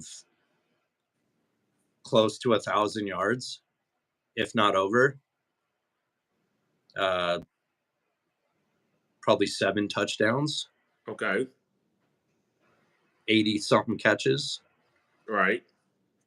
I think Pitts will have more touchdown upside than he's ever had in his career. His rookie year, he had over 1,000 yards, which is hard to do for a rookie tight end in the NFL. Right. It's almost unheard of. I wouldn't be surprised if a lot of people take Pitts in this poll because of his free. He's an elite athlete, so like he's a unicorn at that position as well. He's more athletic to me than Kincaid. I think I just like Kincaid's opportunity more this year, but it's a definite tomato. I'm just personally liking Kincaid because I think they're going to give the kid an opportunity. And I trust Josh Allen more than a hurt coming off injury Kirk Cousins on a new team. Right. I might surprise you. I'm taking Kincaid. Okay. Listen, I'm still taking Pitts at the right ADP when he's coming to me, because of his upside. But Kincaid, you got to. I mean, if you let Stephon Diggs go, that's 160 targets. Where are those 160 targets going to go? I think it's going to go to some of them. Like I would say, 15 to 20% going to go to James Cook, and I would say 40% is going to go to Dalton Kincaid, and I would say the next 50% is going to go between Khalil Shakir and Keon Coleman. And also Curtis. Show some courtesy, Curtis. Also between him too. What do you think touchdown upside is for Dalton Kincaid? I said 7. 6 to 8. Yeah. That's what I 5 see. to 8. Omega says what's up. What's going on, Omega? That's Garfield. That's Joe Burrow right there. He's a Bengal. I wouldn't be surprised if they both finish very similar numbers. Right. I just think the sky is the limit for Pitts if they use him. But then again, for Kincaid, it's probably the wide receiver 1, right? Right. Let's see if McDermott could scheme him right and get him some touches, right? Facts. Right. All right. I think he's going to be. I love Kincaid this year. I'm taking Kincaid as a top 5 tight end. I love Kincaid. I think he's going to finish top 3. Right. Right now, the votes is going towards Kincaid. So I agree with the chat. I voted for Dalton Kincaid. Yeah, I can't vote because I'm the one making the poll, but yeah, that's who I would have voted for. We can we can answer a couple of these questions about Kincaid and Pitts if you want to. Yeah, so Rubio said, "Come on, man, Patrick Swayze's talking about Roadhouse, the movie. I could see Rubio as Swayze crazy as well, man. It's a great movie. The role took Kyle Pitts, so I think the role, I don't think that's a wrong answer. Kyle Pitts is he's a unicorn. He's an athletic phenom. Right. If Kirk Cousins could get him the ball, which I think he'll easily be able to do, yeah, you're looking at a career year for Kyle Pitts. Maybe he becomes that draft pick we've speculated on all these years, right? Facts. Captain Spock said that's a tough one. Zach said Roadhouse Kincaid. That's such a badass nickname, man. We're gonna use that. That's a tough one, Rubio said. Yeah. Captain Spock said he will be the number 2 target for Allen. He would go Kincaid. Right. I think he might be the number 1 target. He could. I agree. At certain quadrants of the season, for sure. The role said Kincaid is one of his local guys, still going Pitts. Okay. Dawson is still in Buffalo, Charlene. So I think they're going to run the ball a lot, use 2 tight end formations a lot. So that kind of freaks me out for some of the wide receivers a little bit. Robert, redraft or dynasty? We're just talking redraft, man. Right, but we can always go into dynasty. We can always make it Pacific for dynasty. And for dynasty, I think I'm still rolling Kincaid. Probably. I don't think there's probably. I don't think there's a wrong answer, though. There's not a wrong answer to this. It's not. It's a tomato. That's why this is great, man. We're gonna see if anybody start taking our vibes, man. Watch all these channels and see if people start letting people vote on these 2 guys like this. Make sure you add me inside their channel because I want to see it. Hell yeah, man. It's a good format. Yes, it is. Zach is taking Kincaid. Captain Spock said Pitts is volatile. Captain Spock, I want to show you my Spock ear, bro. You see that? You see that point right there? My friends say I got an elf ear. Right. For all you Star Trek nerds. Or what they call it, or a fighter's ear, right? That's that's all like this. Yeah, the cauliflower, right? Yeah, cauliflower. What's up, Omega? Rubio said he's targeting Ferg too when I was talking about Ferg and Kincaid. Zach said, if I don't get Kincaid, then I'm taking Njoku. Okay. I love Njoku. I got a man crush. Pause on Njoku. Ooh. Roll said not only an elite athlete and an elite prospect. Kyle Pitts. I agree. Right. Robert said Pitts is better talent and young. Perfect for Dynasty. I agree. Kincaid has a better situation this year, but if Buffalo gets talent at wide receiver, he will probably not match Pitt's career rise. I disagree. If they get better receivers to let Kincaid loose in the secondary, he's still going to put up insane numbers. That will only help him. That's just my opinion, though. Sorry, man. My allergies are crazy. No, you got do your thing, bro. Do your thing. Whatever you need to do. Oh, no, I'm good. Okay. Njoku a round or two later from Kincaid. I think you could get Njoku like 4 rounds after Kincaid in most leagues. Hey, I'm man, listen. After the year, Njoku, if he finishes like top 14 or top 12, bro, I'm gonna come back and say, man, I was completely wrong. Bro, I'm so confident in David Njoku, I don't know what else to say. Bro, there's no way that Deshaun Watson says, well, listen, I don't target tight ends. I target wide receivers. Bro, that's not happening. David Njoku is a monster. Get him the ball. Get him the ball. That's and you know Kevin Stefanski, you know him and Deshaun Watson are sitting down watching film. They're gonna throw him the ball with this shit, bro. Omega's thirsty. I agree, man. I was high on David Njoku years ago. He's been in the league, what, 4 years now? 5 years. 5 years. That dude was a phenom coming out of the U. And didn't play football in high school. You get that dude some touches and some looks, and he will pay your offense and your quarterback back. Like, you got to get that guy involved. Right.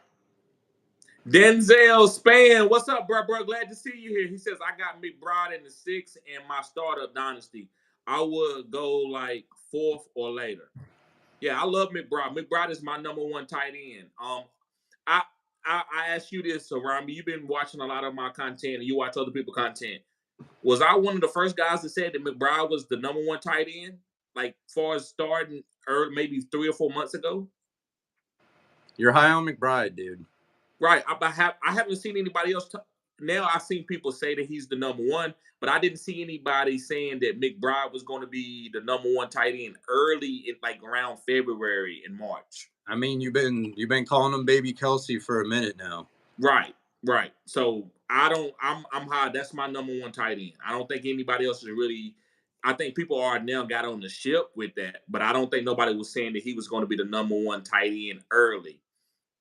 Coming out off for 2023 season. Well, people picked him up off waivers last year in most leagues, and he probably won people leagues. Correct. They drafted Maserati Marv, right? Right. So maybe people think he can't do that. Yes, he can. You can't double team McBride, and you can't double team Marv now. Right. I think. Right. Yeah, man. I got him over Sam Laporta. I know you don't agree with that, but I got him higher than Sam Laporta. That's why I'm saying I don't think nobody got McBride. Do you think people got McBride higher than Sam Laporta? I think some people do. Okay. You do for sure. Yes, I do. So Ethan actually asked you, would you take McBride in the 2nd? I've seen Laporta going in the 2nd. It depends on the league format. Say it's just redraft. Say it's just PPR. I'm taking. I'm probably not gonna go tight end right there, but in the 3rd round, all I can tell you, I'm taking McBride before any tight end. I'm okay with doing that. We're taking McBride as the first tight end off the board. So in the early 3rd round, I mean, we did a mock draft early. Laporta went in 3-1. I'm okay with McBride going there. Tomato. Yeah, right. Laporta is going in the late 2nd in mocks. If people are willing to take him there, then and you're high on Baby Kelsey, take Baby Kelsey there. Right. I wouldn't take a tight end in the 2nd, but in the late 3rd. Yeah. I'm not taking no tight end in the 2nd unless it's tight end premium. 1 tight end league, just regular PPR redraft. I wouldn't take him in the 2nd. And then Robert asked you, real question, is McBride a bust? No way, no form or fashion. This is Baby Kelsey. We're gonna remember this in the next coming years, man. If he turns into baby Kelsey, you're gonna get the credit. Right. I appreciate that. You were saying that. it. I don't need I nobody to see pat it. my back. But the only thing, listen, Brand, I'm not the best. I'm not gonna sit here and say I make the best algorithm stats as far as making videos for my players. But where I will stand on is the players that I pick is elite. I think I hit on a lot of players that a lot of guys are not on, and I'll be on them before they actually hit the algorithm. That's why I repeat a lot of things that I say, like, hey, I was on them before this guy. Because if I can't say that, then why would you go and listen to my channel? Because I don't got any other special things that a lot of guys got. So that's why I like to ask my subscribers, guys, what is the first time did you hear about this player and how high did I say to pick him? So I believe that Trey McBride is going to be. I like him over Marvin. I'm drafting him before Marvin Harrison. I said what I said. Woo. I see Marvin Harrison going in the second to the third in mock drafts. I do too. I wouldn't be surprised. I like that stack personally. I think that's a nice little stack. With Kyler Murray, yes, sir. Yep. They're going to be chasing points all year, so these pass catchers are going to have opportunity all year. And if Marvin Harrison struggles early, it's going to be the McBride show. And then if they both get going at the same time, you're going to get the boom from Maserati Marv. You're going to get the PPR points probably from McBride. Right. What happens if the running back gets injured? Trey Benson coming in. Don't you think they'd want to rely on those two pass catchers a little more and not the rookie running back? I think they're gonna go to those two pass catchers no matter what, Harambe. I don't think it doesn't matter. That's their offense now. It's That's their those two offense. guys. That's their offense, bro. When it comes to the passing game, Yeah. Greg Dortch is going to have a couple good games. Michael Wilson might have a touchdown or two, but the go-to guys are going to be Trey. And I think Trey and Marvin. I think Trey is going to help Marvin Harrison get accommodated to this offense. You be quiet about Dortch. Keep your mouth shut. With all due respect, of course. Yes, sir. Yes, sir. All right. Captain Spot got McBride in the 5th the other day. That is too expensive. I think that's a great pick in the 5th. Fantastic. Insane pick. Fantastic. Yeah. Denzel. Did you read this one already? I got McBride in the 6th in his startup dynasty. I would go like 4th or later. No. What's up, Denzel? Thanks for being here, bro. Appreciate you, Denzel. Zach said he took both Amari Cooper and David Njoku in a best ball. That's a good stack too. That's the offense pretty much, in my opinion. With a little bit of L. I see you, Matt L. Appreciate you, brother. I ain't seen you in a long, long time. You see, he got a wrench, and I ain't seen him in a long time, man. This is one of my. He used to see him. A lot of my videos. He said, haven't caught a live in a long ass time. Appreciate you, bro. Hit the like button, subscribe to the channel. All you gotta do is go to the top right corner, hit the 3 dots, and it's called an HBO special. Hit the like button. You want to go on? Help a brother out. You want to go on the next one, bro, or you want to keep reading? I just want to go. I'm cherry picking a little bit through here to make sure I get some of the new people because I want to make sure that they subscribe to the channel. Okay. Casadon Jones, what's going on? He says, "What about Kirk Cousins? Is he a safe pick?" No, he's not a safe pick. He's not a safe pick.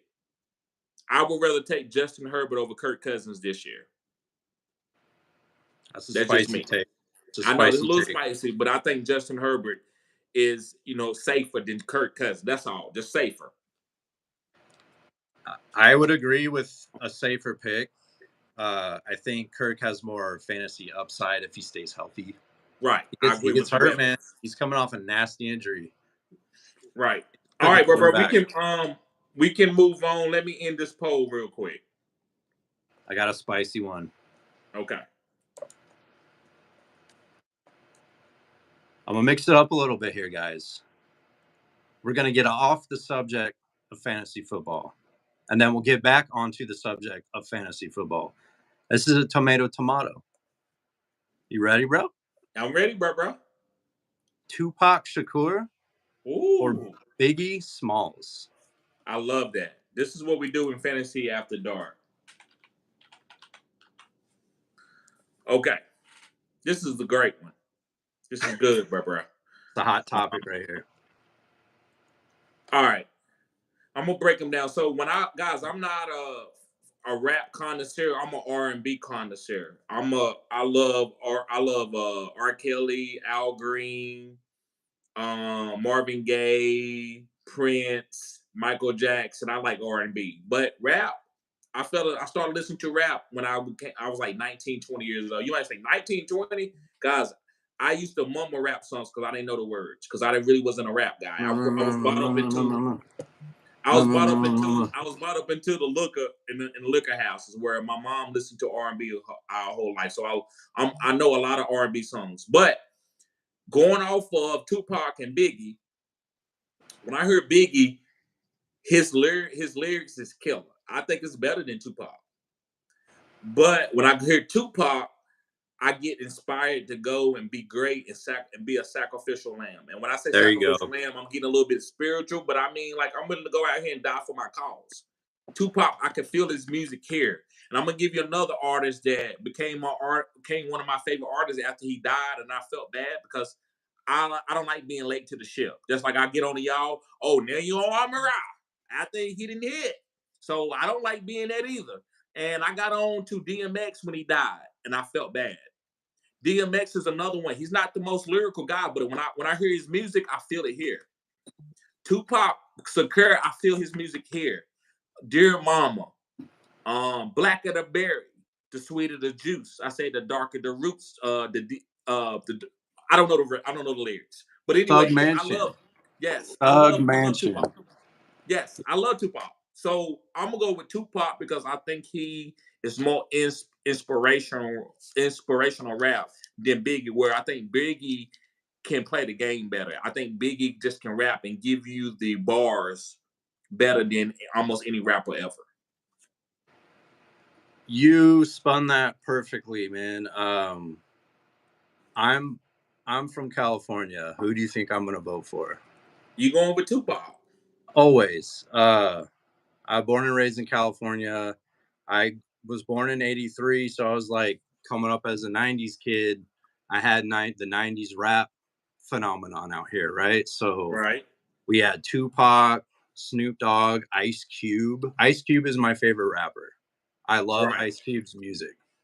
It just captures that era perfectly. When I listen to this West Coast style rap, it's very chill for me. I feel just very chill. I listen to the smart lyrics that gets you to think a little bit.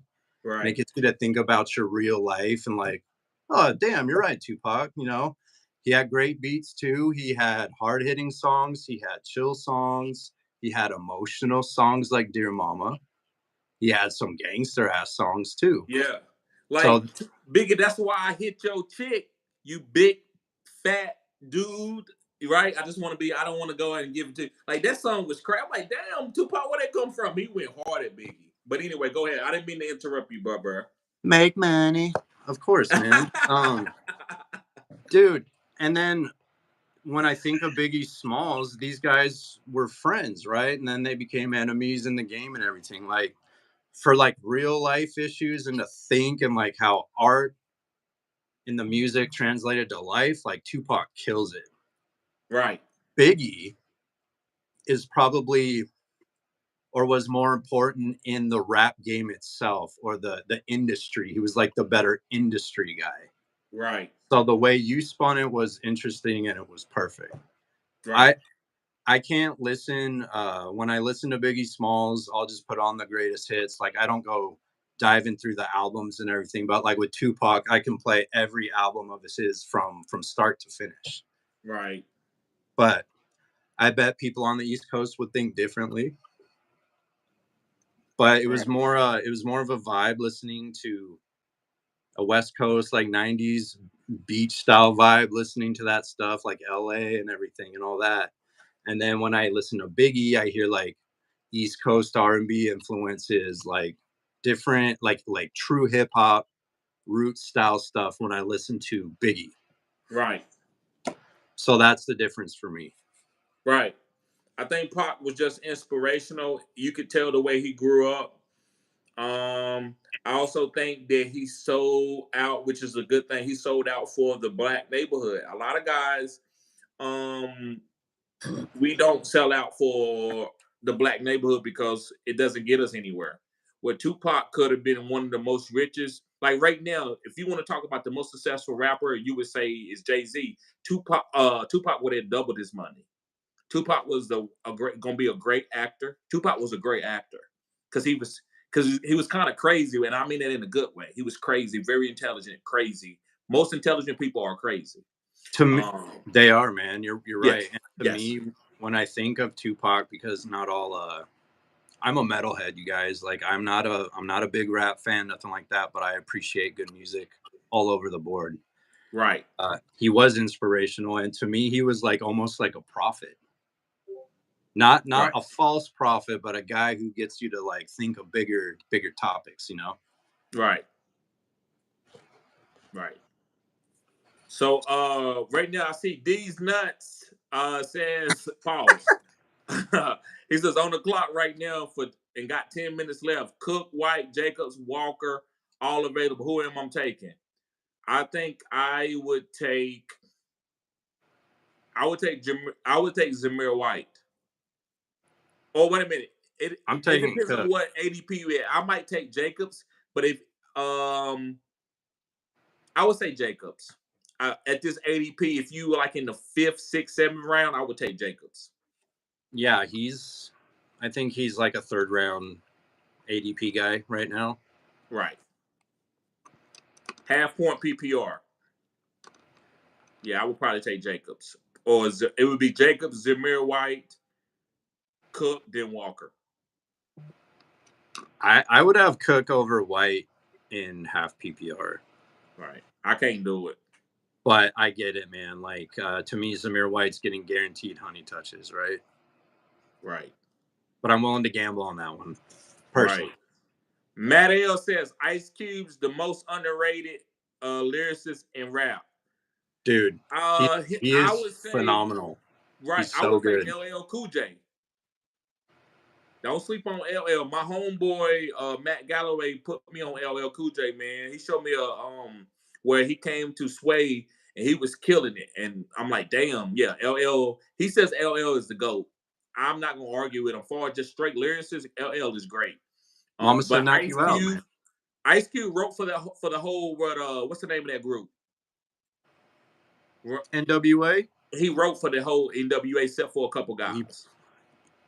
He's I think when people think of him like as a rapper, like maybe it's like kind of a joke because he went into movies and like did family movies and everything. But like my favorite thing besides the Friday movies is his music career. Like he has amazing tracks.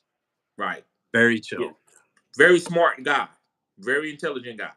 Yep. Rubio says Pac was from New York, though. Pac was from New York. He was. Casadon, what's up, bro? He says Tupac lyrics were studied in college curriculums. Yep. Charlene says California knows how to party. Yep. California knows how to party. You gotta watch South Park, man. They do an entire episode where Cartman like raps that song. Really? Yeah, but instead of like likes to party, it's California is super cool to the homeless. So he's like, California, super cool to the homeless. And it shows like homeless people everywhere. It's great. That's hilarious. And Zach, I think he's responding to Road. We all talking about Tupac and Biggie, and the Road comes off and talks about Olave. He says Olave only great years was his rookie season. He responded to Zach. I mean, Zach is responding to the Road. Ethan says, in my opinion, Pac is more of a casual rap fans guy, but if you deep in the game, Biggie is that guy. I have 4 Biggie shirts. Yes, I'm East Coast biased though. I agree with you 100%, man. Like I was saying, Biggie is like the better like industry artist. Right. And I think this is why Tupac was so like inspirational. Like he brought in, to me, like non-rap fans. Right. That's hard to do in that industry, in my opinion. I get what you're saying though, man, for sure. It's right now, if you look at the comments, it's 50-50, Biggie and Tupac. I think that's perfect. That's exactly what I wanted to see. Yeah. Michael Parkinson says Eminem. Listen, guys, that was the first rap album that I listened to. The whole rap album. I think Eminem, his first one. I would even say this. This is one of the so he got a song where he goes like, Eminem, he was one of my favorite artists. He got a song where he goes like, I'm paying service. You didn't want to answer this. You spun a rap with a Padarak over cannabis. I shoot you and I'll choke you again. And I break your fucking legs till your bones poke to your skin. You beef for me, I'm going to even or score equally. I'm going to take you on Jerry Springer and beat your ass legally. I get funny off a funny homegrown because when I lie, I hit the trees harder than Sonny Bono. If you said I never did drugs, that mean I lied and get more than the president does. Hillary Clinton tried to slap me and call me a pervert. I ripped the funky tonsils out and fell to Sherbert. My nerves hurt and late numb on edge. I smacked Vanilla Ice and ripped out his blonde dreads. Every girl that I was going out with is going said. Don't you want to follow me and do exactly what this song says? Smoke weed, kill people, jump out of school like it was. Man, Eminem is, bruh. That's one of my favorite. So when I had to go do that verse, man, that's one of my favorite. That's how I fell in love with hip hop. I was like 19, 20 years old, and I got that album. How you feel about Eminem? I like his first two albums. To me, were amazing. I know he's like a multi-decade type artist. Like I thought his most recent song was kind of weak, but everyone really liked it. I thought it was weak. I thought his early shit was like pretty banging. His first album kills it. Right. Yeah, there's a song on there, that mushroom song. I love that song. I never meant to give you mushrooms, girl. I never meant to bring you to my world. My world, but now it was sitting in the corner. Now you're in the corner crying. It's my fault. Yep. Yeah, that's gas. That's my favorite album of all time for any artist. I like D12. bro, we can move on to the next. I like D12 a lot. D12 as well. Yeah, I love D12. Yep. All right, back to fantasy. Blue and yellow, purple pills. Dude, they're so good. That's all his like friends when he was like growing up in Detroit and stuff. Right. I see you, Richard Rose. What's up, bruh? I see you. Richard Rose says Nas. Nas is nice. I like Nas more than Jay-Z. Yes, he killed Jay-Z on that song. Juan, what's up, Juan? He says Biggie the party vibe, Tupac intellectual. I agree. That's it. He killed it. That's narrowed it down right there, bruh. That's it. Tupac is winning by 2%, so 52% to 48. The 48%. Captain Spock, Rammstein. Yep, all day. Ethan says Eminem just made a album 2 days ago. Right, he is probably the most brilliant rapper ever. Him, Nas, because Illmatic was the best. I ain't gonna say he's the most. I don't know, man. Guys, I'm gonna be honest with you. A lot of African Americans feel some type of way putting Eminem above that because that's their like thing that they do. And a lot of people who created things are outside our race. So we like, okay, that's fine, but we created rap. And so a lot of people like to hate on Eminem. I agree. That's my favorite rapper. I think Eminem one of the sickest. But to say he's the most brilliant rapper, I don't know if I want to say that. You like Tech Nine? Tech Nine's fine. I like know Tech Eminem don't like him. I like Tech Nine. Right. I like he's funny and wild and like he's got good underrated beats. Right. Guys, make sure you hit the like button, subscribe to the channel. This is cutting edge content. All right, bro. Let's go. Let me end this poll. Let's go to the next one. R.I.P. Tupac. R.I.P. Biggie. Yes, sir. Let me know when you're ready for the fantasy football tomato. Okay. Let's go. Jordan Love. Okay. Or Tua. So I'm gonna go with. This is tough. I'm going with Jordan Love because I think he has the most weapons in the NFL. I'm surprised to hear you say that, man. I was expecting you to say the other guy because of Tyreek Freaky. Right. But Jordan Love, man, plays so good down the stretch. And he got so many weapons. His fifth wide receiver could be a number 2 wide receiver on most teams. Dontavius Wicks. I would take Love as well. I think Love, so he was a top 5 last year. Right. Number 6, maybe. I think he was rated at 5. I think he was the number 5 guy. He can only get better, and with Josh Jacobs going there, I think people are freaked out, but that helps the passing game as well, and in turn, the passing will help the running game. You said they're what'd you say, the deepest team in the NFL? NFL history on offense. That's what it was. I can't argue that. A lot of the guys are no-namers, are not, household names like a lot of these guys are, but man, if Christian Watson stays healthy, you get those 2 tight ends back, and then you got all those wide receivers, and then you got Josh Jacobs, and then you got A.J. Dillon, and then with Jordan Love at the helm, bro, you have a Super Bowl team, man. You got a Super Bowl offense, and their defense is criminally underrated. Jordan Love, for me, guys, is a dark horse MVP candidate this year. Yes. He could have won. He almost won it last year. He could have. If he would have beat San Francisco in that game, he would have won it. They were right there, man. They were right there in that game.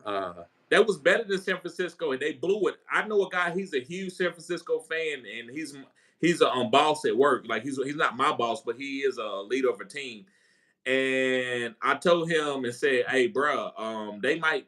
He said, "Bro, I know." The whole game. Like I was telling everybody at work. I said, "Listen, they might beat y'all." Everybody was like, "Nah, that ain't gonna happen." I talked to him. He said, "Titty, you on to something." I'm nervous. I would rather play another team. I don't want to play the Green Bay Packers. I would rather play the Cowboys. I said, I agree. And Jordan Love had them. And at the end there, that team, they got the inexperience showed.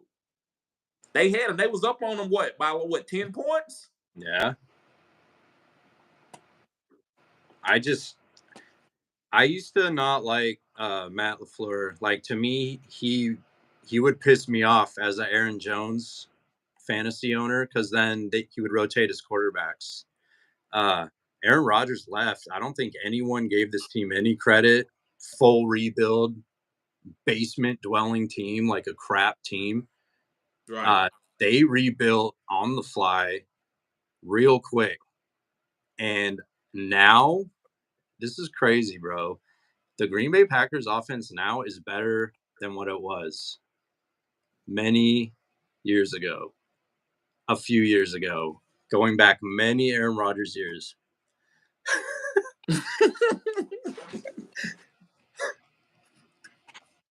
Dude, I don't know what it was. This team was clicking at the right time. Right. At the right time. They play for this coach, man.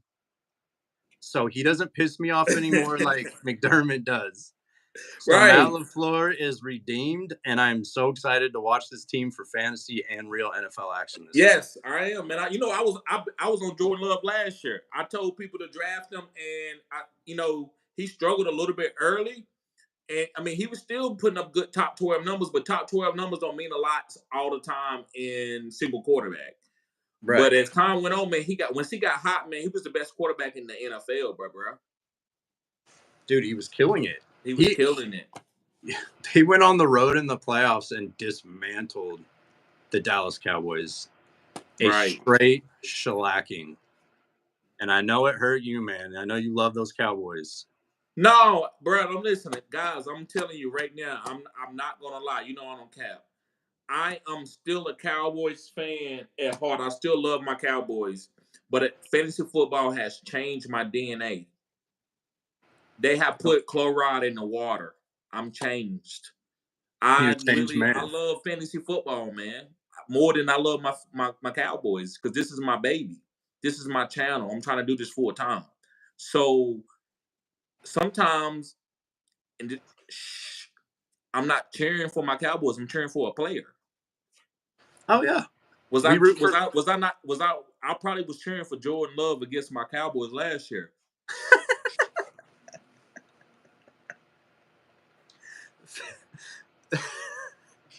Fantasy football brings out the best and the worst in people. It's toxic. It's so fun and addicting. We cheer for players. We don't cheer for teams. You cheer for your fantasy team, but you don't cheer for your real life team. Come on now. And if you do, props to you. I don't. I think you're doing it wrong. Right. Right. You want to get to a couple of questions before we move on to the next one? Yep. So RGB King, 40,000 James, awesome name, said everybody going Love. Zach Seaman said Jordan Love. Ethan took Tua because he wants the Tyreek stack. I don't blame you. If I don't get Tyreek, though, I probably wouldn't take Tua. That's just me. Right. Tua or Goff. We did that one last week, I want to say. I think it was I think we took Goff. I could be wrong though. No, we took Tua. I thought it was Goff and Matthew Stafford. That's what it was. Yeah, I think on this one between Goff and Tua, I think Goff is safer, but I think Tua got more upside. The Dolphins coach likes to run up the score like it's a video game, so that would only benefit Tua. They scored 80 fucking points last year against the team. And like 4 with the running game.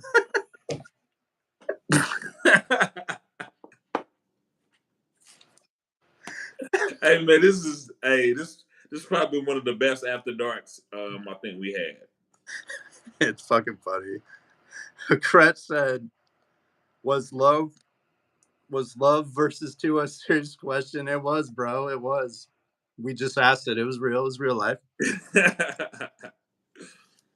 Love is killing it too, and then Love is killing Tua in the votes. Is he? Yeah. I'd be happy with both, but I'm targeting Love like as a full season, all year starting fantasy. Me too. Me too. I took Love over Kyler Murray in a tomato. Oh, you did? Yeah, you did. Love was QB3 for the final 6 weeks. Yeah, so you had who would have been the one? Lamar. You had Lamar. You had Dak, QB2. Dak, and then Love. So maybe the better question is Dak or Love. I'm going with Love easily over Dak. Yeah, easily.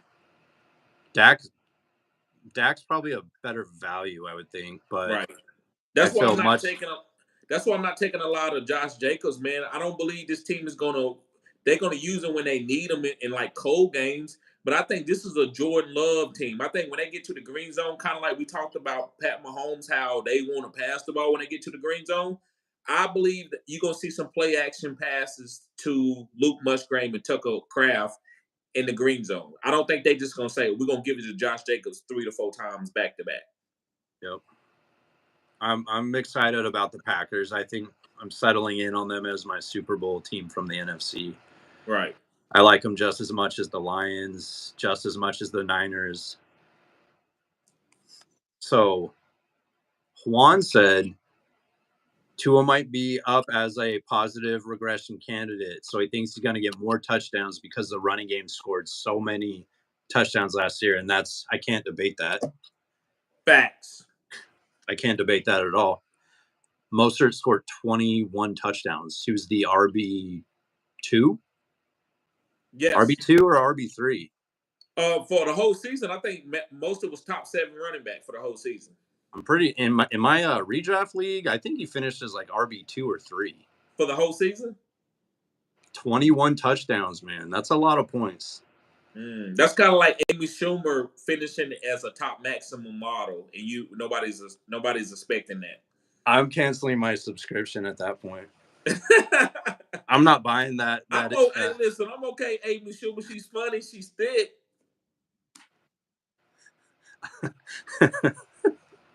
Moving on. She talks freaky. She has a potty mouth, that's for sure. She's kind of crass, right? Kind of dirty. Right, and sometimes that can be a positive. I see that. So one thing's Tua could have potentially 30 touchdowns. I could see Yes. it with a Yeah. healthy Waddle. Yes. I'm saying it could be 40 easily. 5K and 40 tutties. Yes. You're getting up into CJ Stroud area.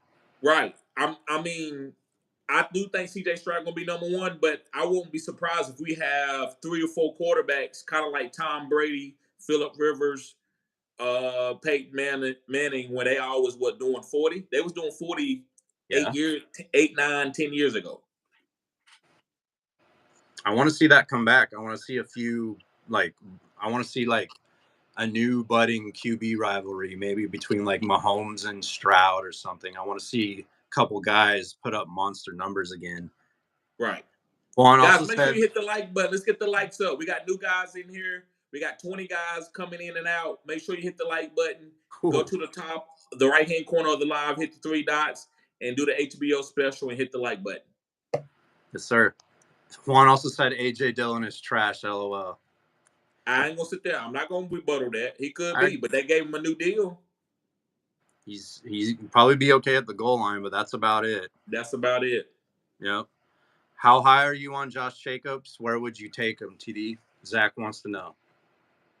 I guess the only thing I can tell you to give you context with it is I want him to be an RB2 great value. So that's got to be probably 5th round where you probably won't get him there. But I'm in a single quarterback league. I want to take him in the 5th or 4th round as an RB2. I'm not targeting Jacobs. I'd rather have a good wide receiver because he's going in the 3rd round in ADPs, or his ADP's 3rd round in mock drafts. I'd rather have a receiver at that price, or a QB1, or a CJ Stroud. You know what I mean? Right. More upside with Jordan Love, says Siobhan. He uses his legs. Feels Jordan Love is more accurate than Tua. Younger weapons as well. Tua's pretty accurate, I feel. Like I feel people hate on Tua as a real life. Tua was one of the most accurate quarterbacks in the whole NFL. I agree, and I feel like people hate on him as a real life quarterback. Like right. This guy is connected to Tyreek Hill and Waddle, and with a mad scientist, offensive minded coach who puts up 80 fucking points in the NFL. Dude, I was hung. It was the day after my birthday. It was September 24th, 2023. Those mofos put up 80 fucking points on the Broncos. I remember it. I was hungover as shit. I never seen nothing like that. And I'm old. Look. And people worried about Devon A-Chain. All my hair's gone. I have salt in the pepper. I'm old. I never seen no shit like that. That was crazy. Damn. TD, you funny, said KR. I'm trying to be, bro. I'm trying to make good content, right? But this is how I am with my homeboys. I'm even more silly with my homeboys. Yeah, man. This is good content. Right. Tua like Marino, he can pass good. I agree, man. I think Tua's a great real life quarterback. It's weird because he's left-handed, so I think people think it's like weird or some shit. I don't know. Right. Jordan Love may win passer rating only, said RGB King 40,000 James. Tua doesn't good like in fantasy. Who cares? It's fantasy, man. Tua doesn't like cold weather. I don't think anyone does, unless they're a Viking or an Eskimo. CHB, that's my QB. Aaron Rodgers still my goat. Yep, CHB's a Packer fan, isn't he? Yes. Dude, that's my NFC Super Bowl team this year is the Packers. I got nothing to say about that. Those guys who are going to they got one of the most talented teams. Look at that defense. They got like 7 first-round players on that defense. They have a late bye week this year too. Right. Money Mitch says that's a strong take. I like them not as much as the Lions. I think he's talking about the Packers. Yeah, Jordan Love over Burrow. Zach Seaman said he liked Jordan Love over Burrow, and I agree. Zach, man, I ain't gonna lie, man, you very fucking intelligent, bro. And I'm saying it because you agree with a lot of takes that I say. Like, I agree with this, but a lot of people won't understand that type of shit. They won't say, Jordan Love better than Burrow? What are you talking about, TD? What? I agree. I like Jordan. I'm drafting Jordan Love over Burrow. I agree. And I'm not taking him at the same ADP, but I'd rather wait late and then I get Jordan Love. So I agree. RGB King, what's up, bro? Appreciate you being here. Hit this like button, subscribe to the channel, man. He says Philly. I don't know what he was meaning when he was saying the Philly. For the Super Bowl, for the NFC. Oh, okay. Yeah, I actually don't think that's a bad. I feel they got a really good team. That's why I love Saquon Barkley. Rubio says, I'm the same way, TD, Dallas fan, but I love my fantasy team more. I'm telling you, fantasy will fuck your head up. It brings out the work. You will lose friends over fantasy football. Right. Let me see. KR said, when is the perfect time to do your draft? I say about August 31st. Yeah, a week before the season starts. My league drafts. Yeah, you guys want to draft the Saturday or the Sunday before the first Thursday night game. That's when we draft. Right before the season. And CHB, this is a Cap comment. He says, man, I'm older than both of y'all. I'm 60. Bro, you 32, 33. Stop it. You 32, you 33. Wait, is he really 33? Yeah, he 32, 33, bro. That boy ain't nowhere near. He ain't thought about, bro, he ain't forgot his age yet. Robbie, tell him when you turn 35, you start, if somebody asks you how old you are, you be like, let me think. I'm 36 or 35 or 37. Like, you don't know your age. Why you say he's 60? I guess he want to have wisdom. I guess he's trying to say he got more wisdom than us. You already got wisdom, bro. Right. That's funny as shit. RGB says Burrow is like a boomer, so I got Boomer icing over Love. He got heart though. I disagree. Love is him. Love is gonna be special. Money Mitch, he says, my bad, I can't spell. You all good, bro? You all good. I can't grow hair. B John at all costs. I think B John gonna ball out. I take him top 3. Super high on B John. Right. And CHB says fantasy definitely ruins friends and family. My cousin still hasn't talked to me since the fantasy playoffs. Yeah, that's how it happens. All right, bro, let's go on to our next tomato. Next tomato. Let me know when you're ready for the poll. Okay. Let's go. Chase Brown, a.k.a. Walmart Eckler. Okay. Or Zach Charbonnet. Zach Chardonnay. For all you drinkers. That's a good one. Whew. Jordan Love killed it in that poll, man. Yeah, he did. This is a good one. I'm going with Chase Brown because I believe he's going to have immediate impact from the first game. Charbonnet might not have immediate impact, but he could. But right now, I'm just in a vacuum. I got to go with Chase Brown. I saw him break out for 60-yard runs last year, so I'm going with Chase Brown. Who you going with, Harambe? I'm going with Charbonnet. I think Zach Charbonnet is a better talent than Walker. Roll's going to disagree with me. He fits the modern day prototypical running back role that you want. He's a great blocker. He can run between the tackles, and he is criminally underrated in the passing game. To me, he's like a you probably won't agree with me, but like when I watched his tape in college, the style he runs, he makes a cut and goes. He reminds me of DeMarco Murray. The skill set, different athlete. Yeah, he do. They do kind of got that dead leg. I agree with that. He hits. He does one move and he's gone. He picks a lane and he goes. So you watch his tape. That's what I see in a lot of his runs, and his skill set is like DeMarco Murray. DeMarco Murray was an elite pass catching running back. Zach Charbonnet's potential hasn't been tapped yet. Pause. there's a new coaching scheme in town, and they are going to favor the pass more, which means you need to block good. Right. And he's Charbonnet getting on the field more. And his Right. skill set also makes him a game script proof running back. Right. Whereas Walker is the clock killer, the power, like bell cow style running back. Right. He's had injury problems in his career as well, and he's still very young. He is explosive running back. I'm not targeting Walker in any of my drafts. I have other guys I like over him, and then I'd rather wait later and get Charbonnet because I think Charbonnet will be involved at least in blocking and some pass catching early. Right. And then to say Walker was to go down, or this new coaching scheme, or the new coaches like Charbonnet a little bit more, they're going to put him in the game. So he went to college at UCLA, right?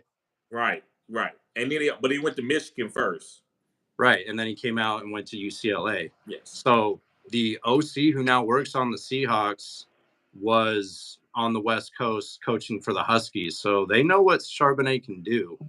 That's true. And I see them featuring him a little earlier than maybe people would anticipate, not as like a quadrant 3 or quadrant 4 type player.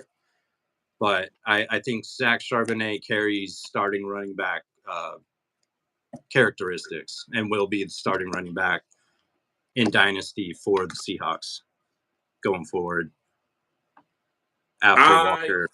I think this is a great tomato because I'm not going to argue with you. I'm going with Chase Brown. I'm just trying to get immediate impact. It's almost like when I'm dating a girl, who's going to take their clothes off first? That's the one I'm gonna date. I'm not looking for a girlfriend. I'm not looking for an RB1. What if Lizzo? What if you have to pick between Lizzo and J-Lo, but Lizzo takes her clothes off first? Then what do you do? I think that's one of the best tomatoes of the night. I'm glad you did this because I want to tell you what I'm taking. So I want to chat. Tell me with that question, what y'all think. And just no due respect to the ladies. I hope y'all, this is fantasy football after dark. We're going to be funny a little bit. But who do y'all think I'm going to take? The one who takes the clothes off. Guess which one I'm going to take? The one that takes the clothes off. Bro, let me not comment. Hey, hey, y'all can sit here and go with J-Lo home and get a number and then go home early and sit around and be up late night watching TV. I'm going home, sleeping in the bed with Lizzo. Rubio said you got to turn off. Bed with Lizzo. That don't mean that I can't get J-Lo. I can get J-Lo another time because Lizzo going to tell J-Lo, that I'm a cool guy, right? So I'm going home with the easy. So going back to, I'm going with Chase Brown over Charbonnet because I know he's going to get immediate. They're going to give him targets immediately. I don't know who's going to get the targets immediately. So I'm trying to,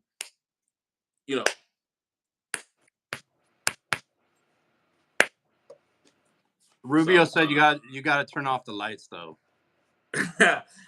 Hey, bro, it don't even matter to me. I'm from the country.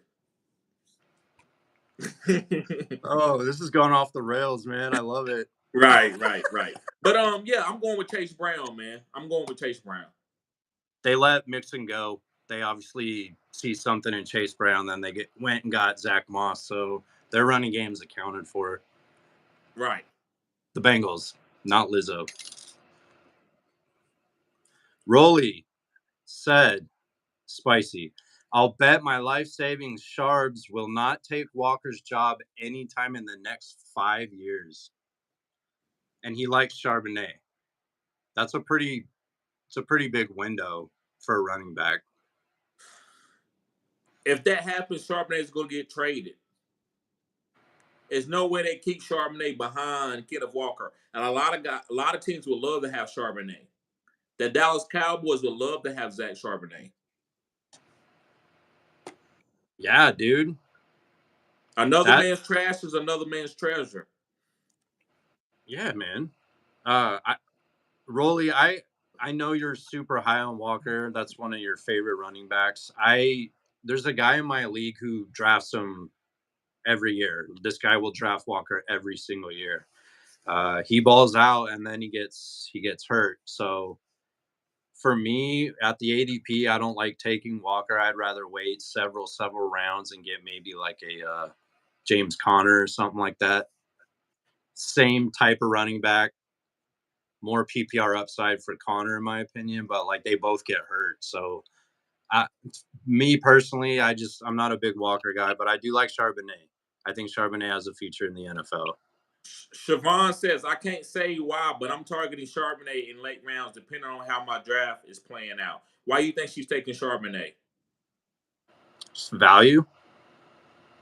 Better value. Right.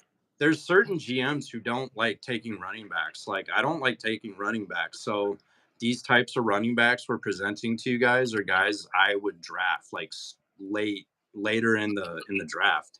I don't need some like first round guy unless I land like a Bijan or a Breach. I agree. CHB said, is Maya an option? Dude, you're 60, man. You get all the options you want, right?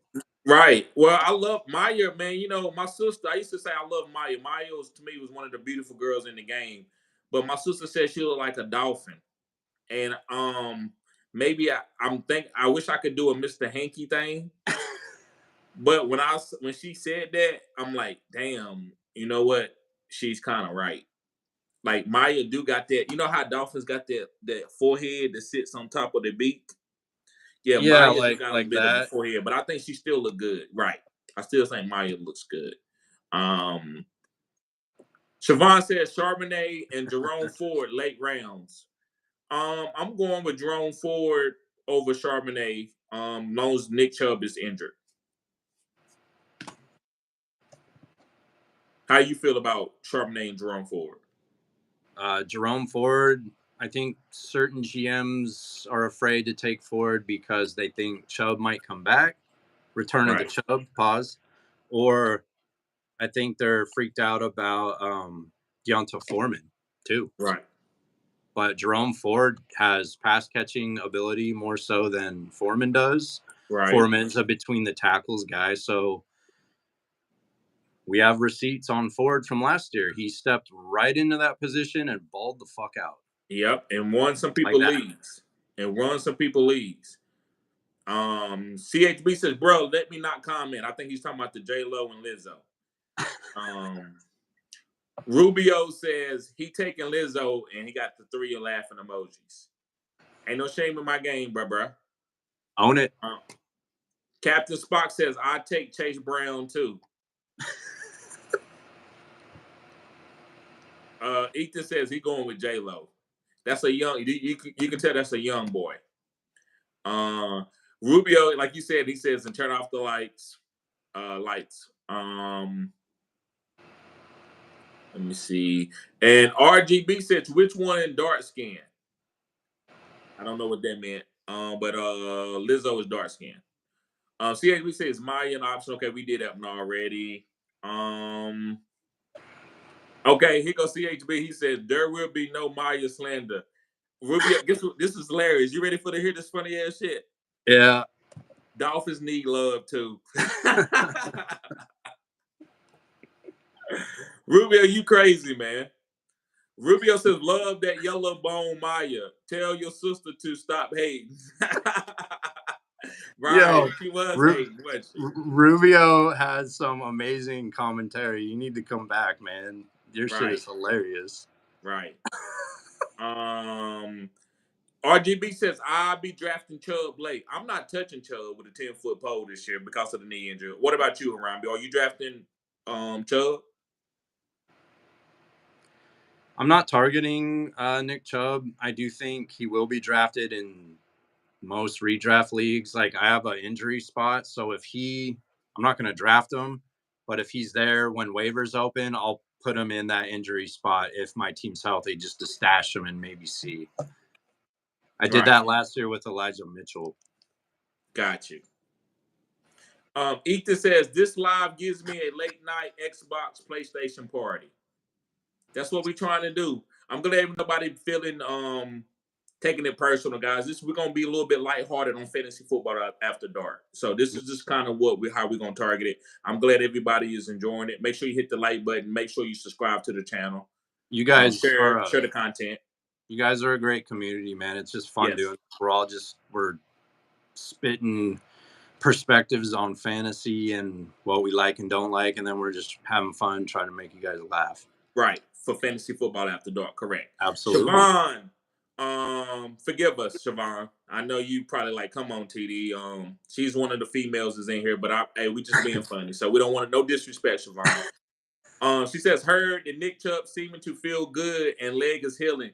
You think snagging him and putting him IR and see how it goes by the end of the second quadrant for him is a move? No, I don't think so. I don't think he's going to ever be good enough to really be fantasy good this year, Siobhan. I wouldn't target him at all. That's just me. I think it's just you just waiting on Santa Claus to me. That's how I would perceive it. Siobhan says, that's what I was thinking of, Robbie. Rubio says, not touching Chubb unless it's my own. Facts. Paul. Spam the chat with 100. Yes. Facts. Spam the chat with 100, guys. Let's get the chat going. Rose says, have y'all watched Walker's college or NFL film? Because Charbs is going to be the best backup. Take that for what it is. But Walker is a top 10 talent at the position. Easy. I make my own Madden rankings. I respect that. Charbonnet is good. But I just got to go with Chase Brown because I know they're going to use him immediately because I know Zach Moss is not a great passing down running back. The Rose says, so I got to watch a ton of film. Okay. Master Samurai, he said, what's good, boys? What's good, bro? Hit the like button. Subscribe to the channel. Appreciate you being here. I know you already subscribed. Appreciate you being here. Siobhan says, I'm 8 years military. It's all good. Okay, that's good. Yeah. Thank you, Siobhan. I feel better. Thank you, Siobhan. Because I know Charlene is gone. She's like, she's not hearing this type of stuff. So I appreciate you being here, Siobhan, and not, taking anything personal. Just, appreciate it. We love you, Siobhan. Yeah, we do. Ethan says, TD, once you blow up, how you going to read the comments like this? I guess I'm going to read the comments the same, right? Is that what he's saying? He's saying, I think Ethan's saying, like, once you get bigger and the chat is just booming, you're not going to be able to touch on everything. I won't. That's why y'all guys, and I've said this, and I don't mean to say Discord. Y'all guys should take advantage. Because once I blow up and I'm getting super chat, I'm gonna go to the super chats first. So some guys, and I'm gonna be waiting for somebody to say, TD, I've been watching your channel for 2-3 years. And you don't read out my comments. I'm like, bro, you ain't super chatting. I'm sorry. That's how it's going. That's coming, ain't it? And it's Harambe. We're not gonna forget you, Ethan, man. But we're trying to make this channel boom, dude. Right. But I don't think it's gonna necessarily be Ethan. I just can see somebody feeling some type of way because they usually get their comments read out, and we have all this super chats, and they don't get their comment read out, and they feel like I'm brand new. And I just want to warn y'all now, that's not what I'm gonna do. But I have to go to the super chats, so that's just how it's gonna be, right? So Rubio is a smart cookie, man. Right.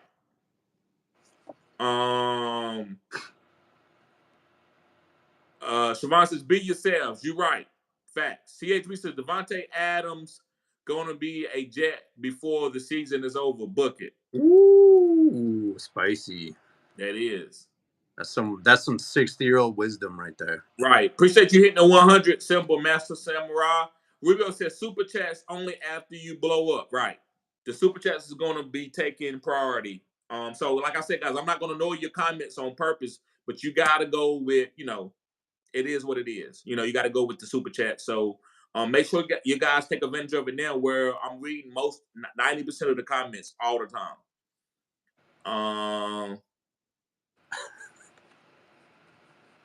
That would be amazing. Him and Rodgers just wow. Siobhan says, yes, Rodgers is going to have his way. CHB says, pause. Siobhan, yes, Rodgers is going to have his way. Pause. Right. He's got one of those dirty mustaches. He's a weirdo like that. So you want to go on to the next? How many more tomatoes we got, bro? I got 2. Okay, let's go. Let's finish these 2 up. Let me pause this one. End this one. All right. Ethan's bringing up the Discord. Ethan, there is a Discord, bro. Do you Yes. have to be a member to access it though, TD? Yes, you got to be a member.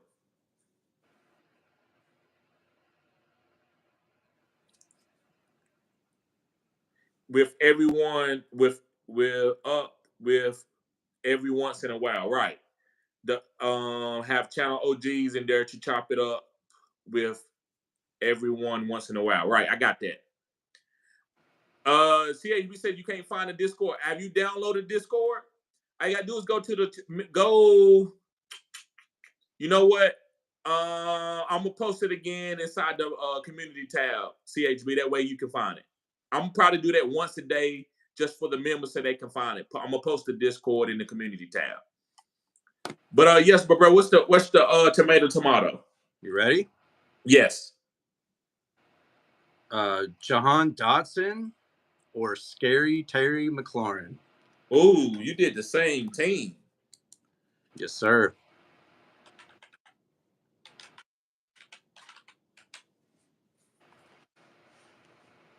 I'm excited to watch this team this year. You know what? I love Dotson, man, but I can't sit here and cap. I got to go with McLaurin all day.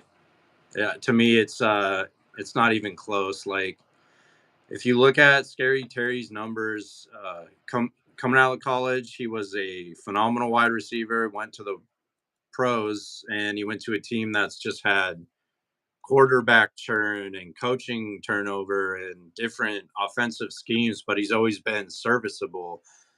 The offense that's coming in now with the rookie quarterback, I think he's going to be relied on heavily by the rookie quarterback. So the rookie quarterback gets used to the game speed, gets used to the offense. Like, this is the veteran of the team is Scary Terry, right? Right. Dotson is an up and coming speedster. He can go over the secondary, no problem. He could run quick intermediate routes as well. Right. There was hype with Dotson last year, and I drafted Dotson as I think my wide receiver 3 or 4, and I ended up dropping him because I needed the bench space and I wasn't starting him. Right. McLaurin's floor is safer for me, and I still think he has more than enough in the tank to have some boom weeks as well. Dotson will have boom weeks also, but like, give me the safer wide receiver and Scary Terry. That's what I'm doing. I think Dotson is a better talent, but he didn't show it last year. But I'm going with Terry McLaurin. I think Terry McLaurin value is he might be top 5 in best value on the board of all fantasy football drafts. So I'm going with Scary Terry, bro. If I can't go ahead. No, he's killing the poll right now. He's 90%. I wouldn't mind having Dotson like at a later ADP. I wouldn't, but the way it's setting up for this year, for me, if I love Amari Cooper, he's one of my favorite players in real life and fantasy. If I can't get him, my next guy I'm targeting is McLaurin. Right. And you could get him at a decent value, and he'll probably have a much better and much more serviceable fantasy season. Definitely top 24. Yeah. The offensive coordinator knows who to get the ball to. Right.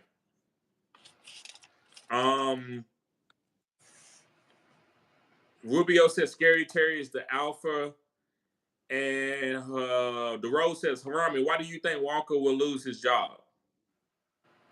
I'm just not big on Walker, man. Like, he's a one-trick pony to me, and he's not a very good blocker. And you got to do that in the NFL. He's more explosive than Charbonnet. Like, he has those big touchdown runs. He's explosive, man. He's a violent runner. He's exciting to watch. But, like, for me, if I'm drafting a real-life team or I'm putting together a real-life team, I'd rather have a running back like Charbonnet with his skill set and his blocking ability, because that'll help the offense as well. Facts. But as a clock-killing running back, Walker's probably the much better option because he's just a power-style running back. He's fast. Like, I'm not saying I don't like him. I just don't like. I'm not as high on him as you are. But that's not. There's nothing wrong with that.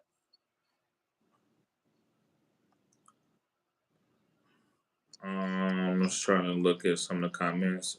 All right, well, McLaurin is killing this, bro. I say we go ahead and move on to the last tomato. Okay. Commanders, who's the quarterback? That's what Siobhan. It's Jaden Daniels, Siobhan.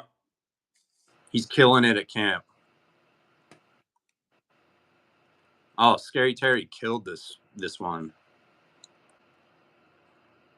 Yeah, he killed it. Rubio said Walker will only lose his job to Charbonnet due to an injury, which happens every year for Walker. So could happen, probably will happen again this year. But if Walker stays healthy all year, yeah, he's gonna put up big numbers. I don't want to bank on it personally. You guys aren't doing anything wrong though by drafting Walker. It's just not my guy. Pause. Kretsch has a good take here. Rather get Luke McCaffrey off waivers for the Commanders versus having one of those two wide receivers. I totally disagree with that. Why? Terry McLaurin is going to be getting the targets. Look, ain't no way in the world they're going to let Luke McCaffrey come in there and be some type of Wes Work or Julia Edelman. I don't think that's going to happen. I could be wrong. If I'm wrong, Kretsch, I will come and hit you up and let you know. But I'm taking Terry McLaurin and Jahan Dotson way. Luke McCaffrey might be picked up week 8 in the third or fourth quadrant. I'm not going to stash him or anything. I think he's definitely got the NFL blood, right? But right. He's not. He's going to be doing kickoff duties, probably. Maybe a few scheme plays here and there. Unless somebody get injured. Yep. He's a good dynasty target. Right. RGB King, 40,000 James. I'm going to read out the whole name every single time. Terry's a great pick. I agree, man. Siobhan said, I'm not looking at the Commanders for fantasy football. Should I be? Yes. A few guys. You should be looking at Terry McLaurin and Jahan Dotson and also Jaden Daniels as in the super flex league. And you the running backs. You take Jaden Daniels as your number 1 quarterback. I think you can. I did it 1 year with RG3. It worked out. It was scary, and I needed to see it. And fortunately, week 1 against the Saints, he balled out. Him and Pierre Garçon just balled out. Right. Oh, and take the red pill, says Brian Robinson. I do think you got to pay attention to Brian Robinson. I should have bought him up too. Brian Robinson is good too. Take the red pill. The entire position player format of the Commanders should be looked at for fantasy. Yeah. The running backs, the quarterback, and the wide receivers. Right. And then I wouldn't be surprised if the tight end's a late season waiver pick. Ben Stenot, the rookie. Right. Take the red pill. I love that name, man. And your picture is hilarious. He's got a South Park guy.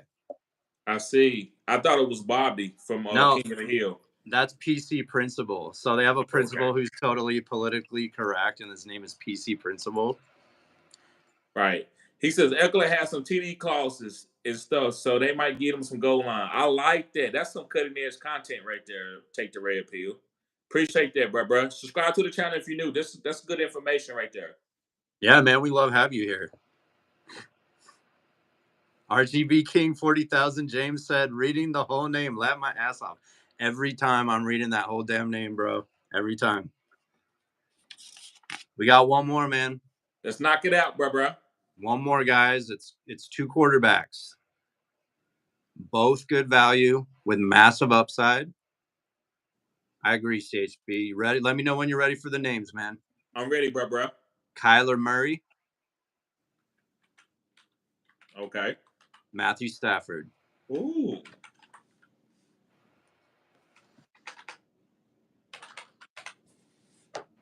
What's your take on those guys? You want the tomato or you want the tomato? I think I'm gonna. That's tough, man. I think I'm gonna wait late and get Matthew Stafford and try to get the stack of Puka Nacua and Cooper Kupp. Mm-hmm. I take Kyler Murray before. If I can't get the stack, then I'm taking Kyler Murray. But if I can get the stack, I'm willing to wait for Matthew Stafford value on the board. So go ahead. Say if you don't get Puka in the first or the second round, you're just fading Stafford, period? No, I'm not, period. But I'm gonna go take Kyler Murray. If I come around and I'm getting the best value off the board, and Kyler Murray is the best value off the board, I'm taking him. But if I got Puka and then I say I got Kyron and Kyler Murray's on the board, I'm probably looking to go get a tight end. I'm probably looking to go get another physician because I'm okay with taking Matthew Stafford. I agree with the chat, and I agree with you as well. Dark horse MVP candidate this year, Matthew Stafford, will be another potential NFC Super Bowl team in the Rams with an underrated and young and up-and-coming defense. Right. Murray carries rushing upside, which Take the Red Pill said he's had some injury problems, and I just think Stafford's the better, like, gunslinger style quarterback. And you Right. could get him way cheaper. The reason I chose Kyler Murray to go up against Matthew Stafford, guys, is because he's going, like, in the mocks I'm doing, he's going pretty late at a good ADP that I'd feel comfortable with, like round like 7, 8. You could wait another round or two and get Stafford. So if it gets that close, I might change my mind. In some mocks, because of MHJ, McBride, people think obviously that's going to help Murray. So he's rising in ADP. So I'm not going to pay too much for Murray. I'd feel better taking Stafford. But if Murray falls in drafts at a good ADP, the decision for me might be a little bit tougher. Right. It's all about, that's why I said it's all about like your strategy. If I got Puka Nacua and I got Cooper Kupp, I'm waiting to get Matthew Stafford. And I might have to take him a little bit earlier than I want to because I want to make sure I get him. Because I did that with he's in the chat right now. What's his name? He got me. He sniped me in the league. Ethan Carey. Ethan sniped me. He had 2 quarterbacks in a single quarterback league and went and got Matthew Stafford. And I had Cooper Kupp and Puka Nacua. So you got to make sure if you do that, you might have to take Matthew Stafford a round ahead of time. But it's all about what type of players I have. I want to get the stack. So if I got Marvin Harrison, maybe then I go ahead and take Kyler Murray early. If I got Matthew Stafford, if I got Puka Nacua, maybe I'll wait late on quarterbacks and I get Matthew Stafford. What if there's a scenario where you don't get Puka or Cooper Kupp? Would you feel okay with Stafford being your QB with no Rams position players? Yeah.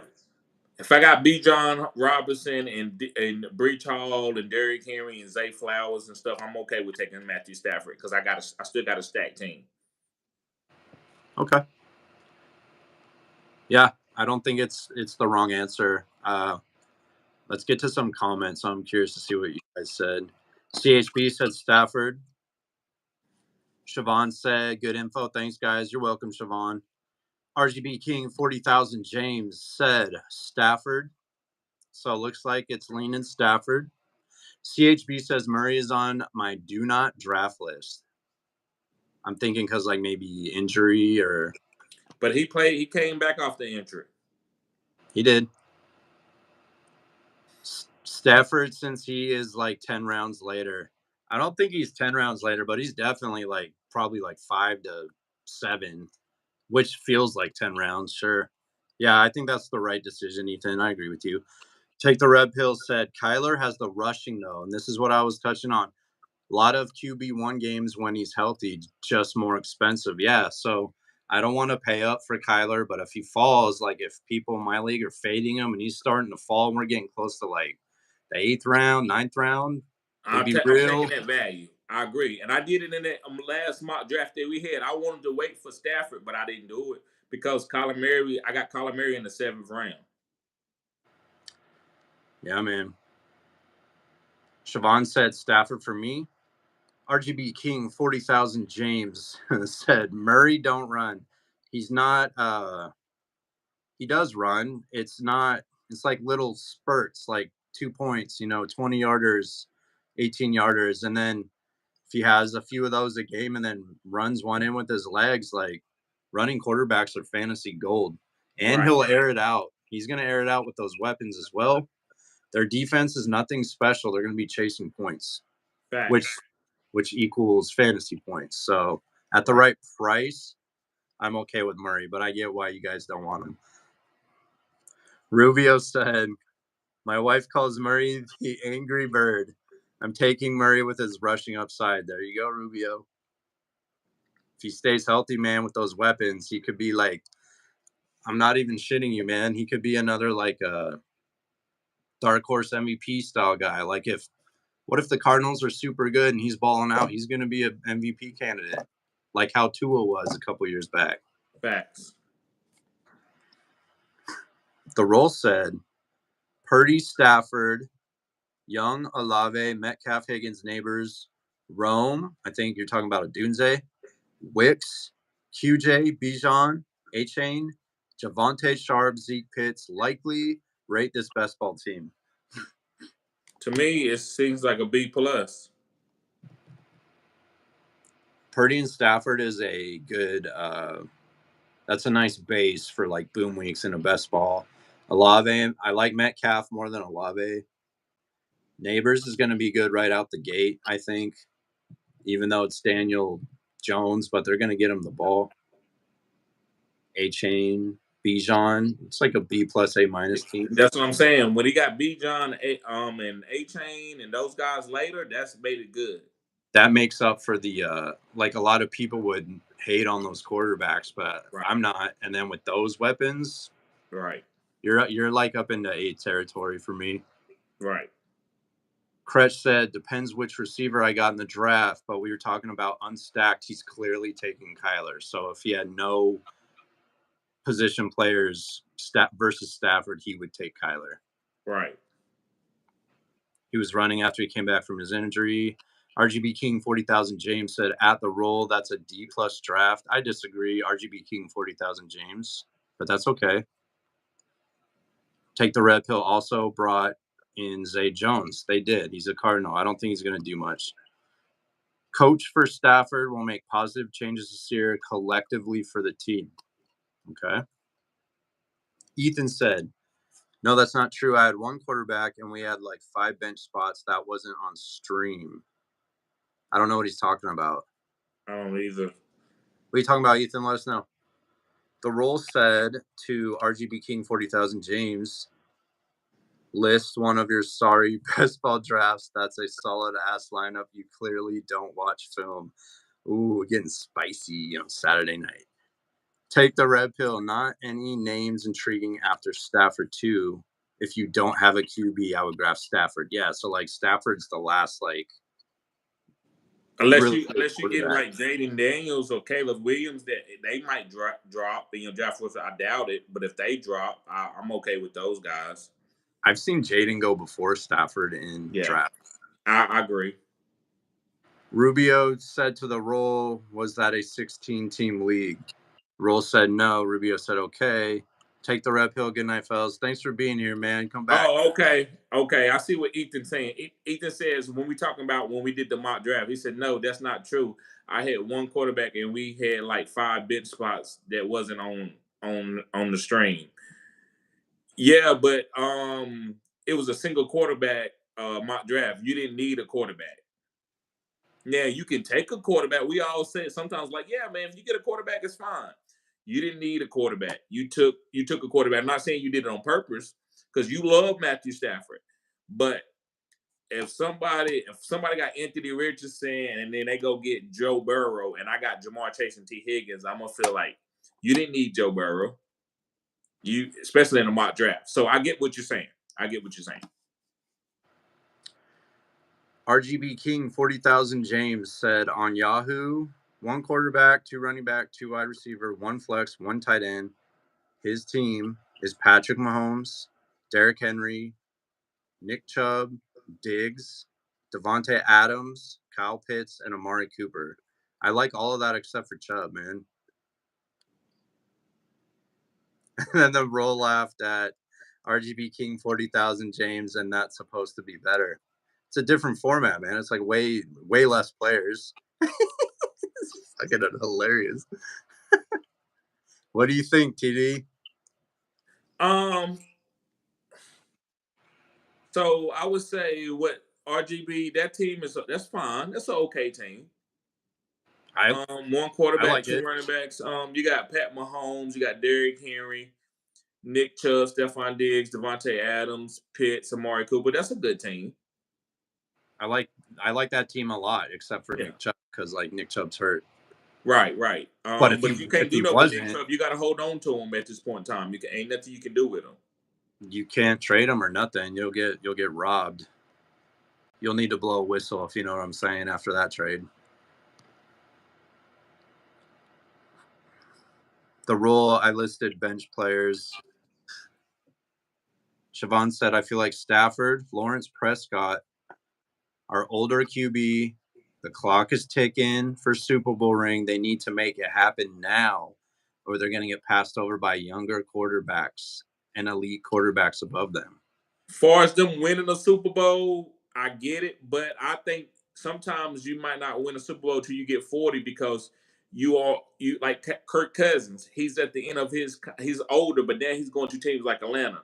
Sometimes you got to be in your upper 30s and early 40s to get on the team where you can get your Super Bowl.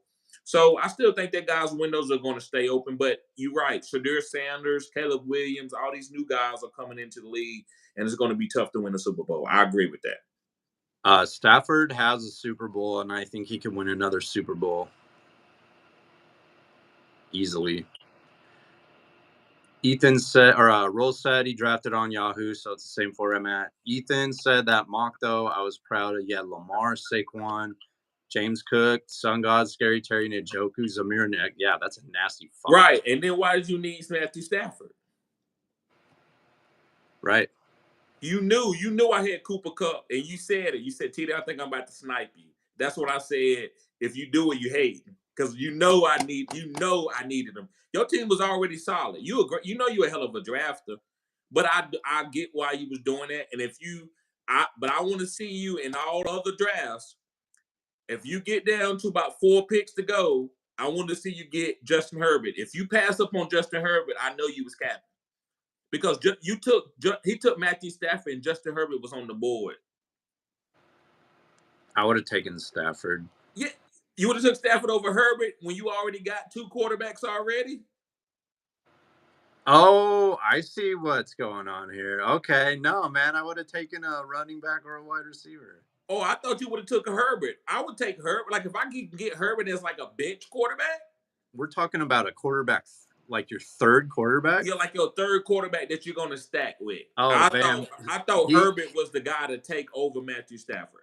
He hit you with the headshot, man. He got a +10 when he sniped your ass. Right. But it's all good, though. I think I got Herbert. I ended up getting Herbert.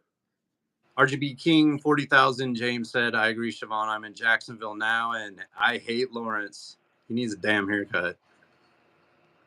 Siobhan said, out of those 3, Stafford has the better chance to do it. Yeah, I think he can challenge for a Super Bowl this year. I agree. The Roll said to RGB King 40,000 James, where did your first rounder go? Laugh my ass off. RGB King 40,000 James said, my first rounder was Henry. The Roll said to RGB King 40,000 James, don't diss on my team, then list the sorry ass team. Woo!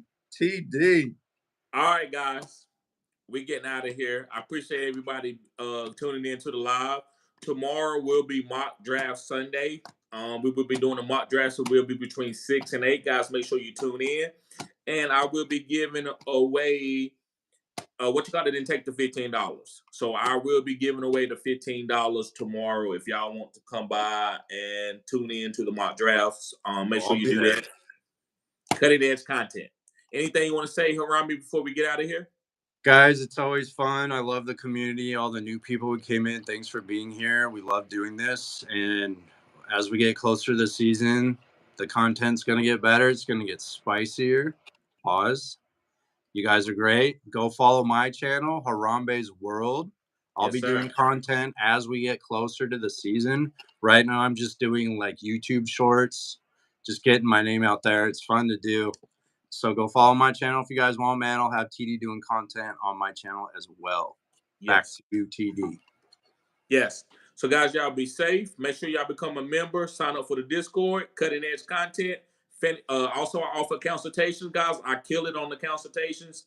If we do a draft, you going to the playoffs. I can almost guarantee that. So y'all guys be safe. I see y'all later. Peace.